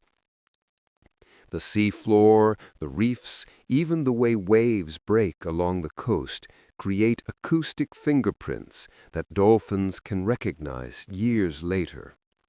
What we see as endless blue, they hear as a symphony of landmarks. But perhaps it's not only navigation, it's attachment. For dolphins, home isn't just a place, it's the pod, the rhythm, the sound of life once shared. Many are born in calm shallows where their mothers nursed them, where the water carried the first sound of breath. Those memories linger, woven into the senses. And when they return, it's not simply instinct, it's belonging. Some species, like spinner and bottlenose dolphins, have shown remarkable sight fidelity. Tagged individuals have traveled vast distances only to circle back to familiar bays, as if drawn by invisible threads. One female, tracked over 2 decades, returned to her birth region after 12 years, long after her pod had dispersed. She stayed for months, moving through the same channels where her mother once swam. It's easy to imagine what that must feel like, to rise to the surface and see the same horizon where life began, to hear the same underwater echoes, the hum of distant reefs, the whisper of the tide against old sandbanks. For creatures of constant motion, home isn't something they leave behind, it's something they carry inside until they find it again. There's quiet poetry in that. The ocean, vast and endlessness, could scatter them anywhere, yet something, memory, magnetism, Love calls them back to where they first took breath. It's not obligation, it's recognition, a full circle drawn in blue. For humans, the idea of home often feels anchored in walls or land. For dolphins, it's written in sound, warmth, and familiarity, in the way the water once felt against their newborn skin. And when they return, it's as if time folds gently. The traveler becomes the child again, greeted by the same sea that first held them. In a world without maps, their journey is a quiet promise that no matter how far you go, there's always something waiting, a memory, a rhythm, a home that still knows your name. There's a certain kind of magic that happens at sea. When the water is calm, the engine hums softly, and the sun glints on the horizon. Then, out of nowhere, they appear, sleek gray forms cutting through the waves, moving in perfect unison beside the boat. Dolphins escorting quietly, as if they'd been waiting for company. For centuries, sailors have spoken of this, of dolphins racing beside ships, leaping from the foam, weaving through the bow waves. Some saw it as good luck, others as a blessing from the sea. But beneath the legend lies something simpler and more beautiful: companionship. Dolphins don't follow boats for food.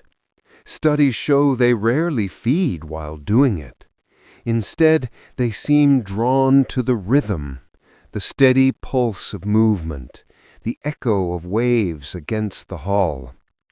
Perhaps it reminds them of their own pod, of motion shared and sound reflected. Or perhaps in the great loneliness of the ocean, they simply enjoy the company. When they swim alongside, they synchronize effortlessly with the boat's speed, darting ahead, circling back, always staying close enough to be seen. They surf the pressure wave at the bow, using physics like a dance partner. For them, it's play, grace, and exploration all at once.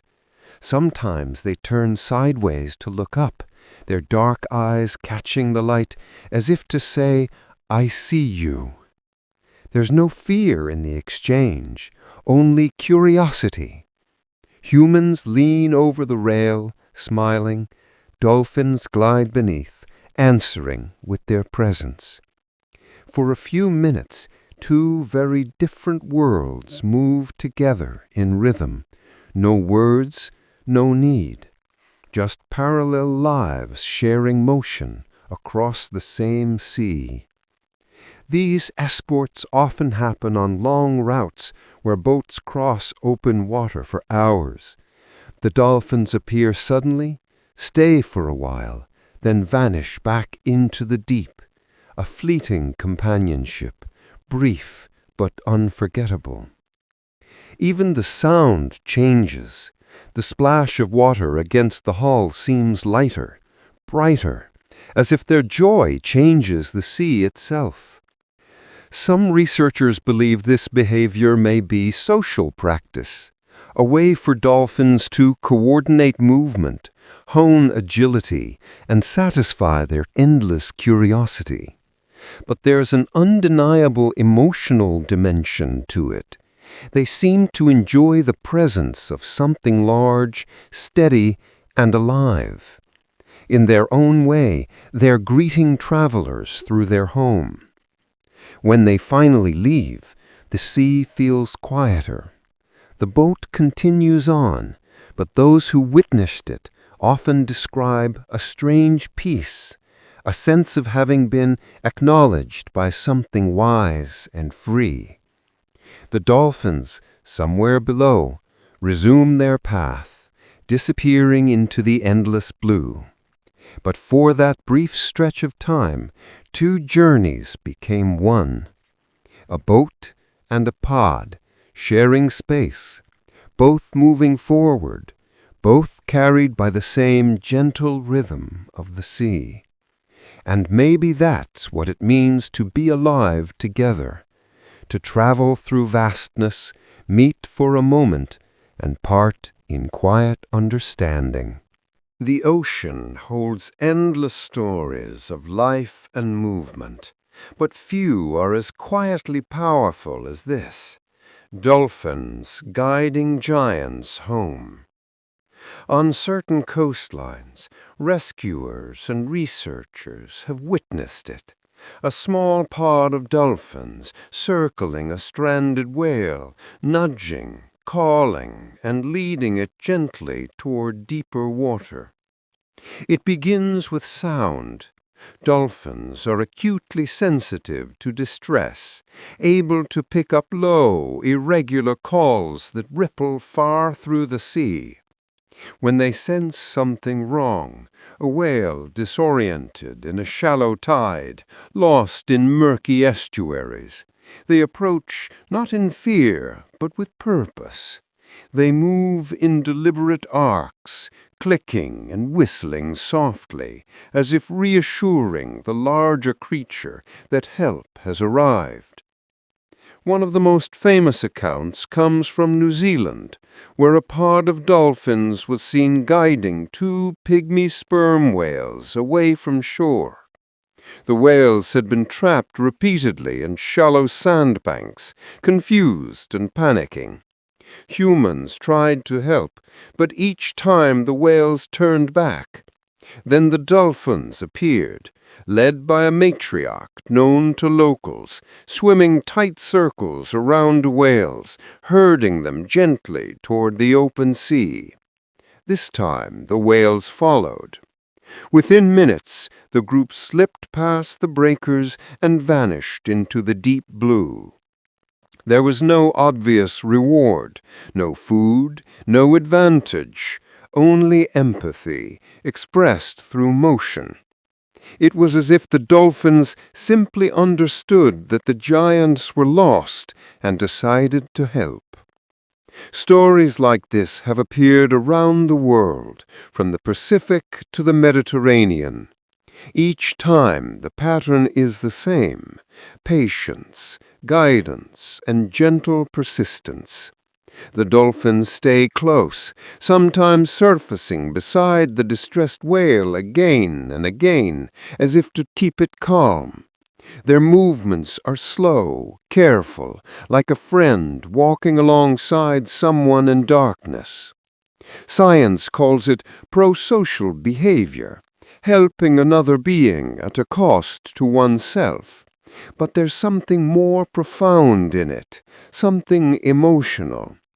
Dolphins seem to recognize suffering even in creatures unlike themselves.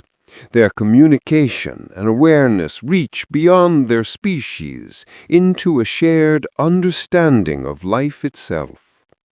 It's humbling to imagine. In the vastness of the ocean, where survival often depends on competition, they choose compassion. Their guidance turns chaos into calm, transforming the sea for a moment into a place of kindness. When the rescue is done, the dolphins don't linger. They circle once or twice, as if to confirm that peace has returned, then drift away, disappearing into the open water. The whales continue onward, back to the depths, carrying the memory of help that came from the small, swift beings of the shallows. The ocean has no applause, no witness but the waves, yet these moments remind us that empathy isn't a human invention. It's something older, simpler, woven into life itself. In a world vast enough to lose anyone, dolphins remind us that even the lost are never truly alone. There's a sound that belongs entirely to the sea, soft, brief, and full of meaning. You hear it just after the water stills, when a dolphin rises through the surface and exhales. It lasts less than a second, yet it carries something eternal, the sound of breath meeting the world, of life moving between silence and sky. Unlike humans, dolphins never breathe automatically. Every breath is a choice, a small, conscious act. They must rise, open the blowhole, release the old air, and draw in the new. It's quick but graceful, practiced over a lifetime. That soft sigh, that calm exhale, is both a rhythm of survival and a symbol of awareness. If you listen closely, the sound feels almost human, not strained or hurried, but measured, like the exhale of someone at peace. Each breath seems to carry the same tone as the ocean itself, patient, unhurried, steady. Between dives, they rest just long enough to renew, then disappear again beneath the waves, leaving behind only a ripple and the echo of that sigh. There's a subtle poetry in how they breathe.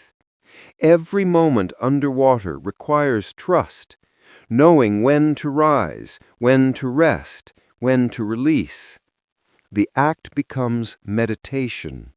They live not in panic or haste, but in rhythm, a breathing pattern shaped by the sea's own pulse.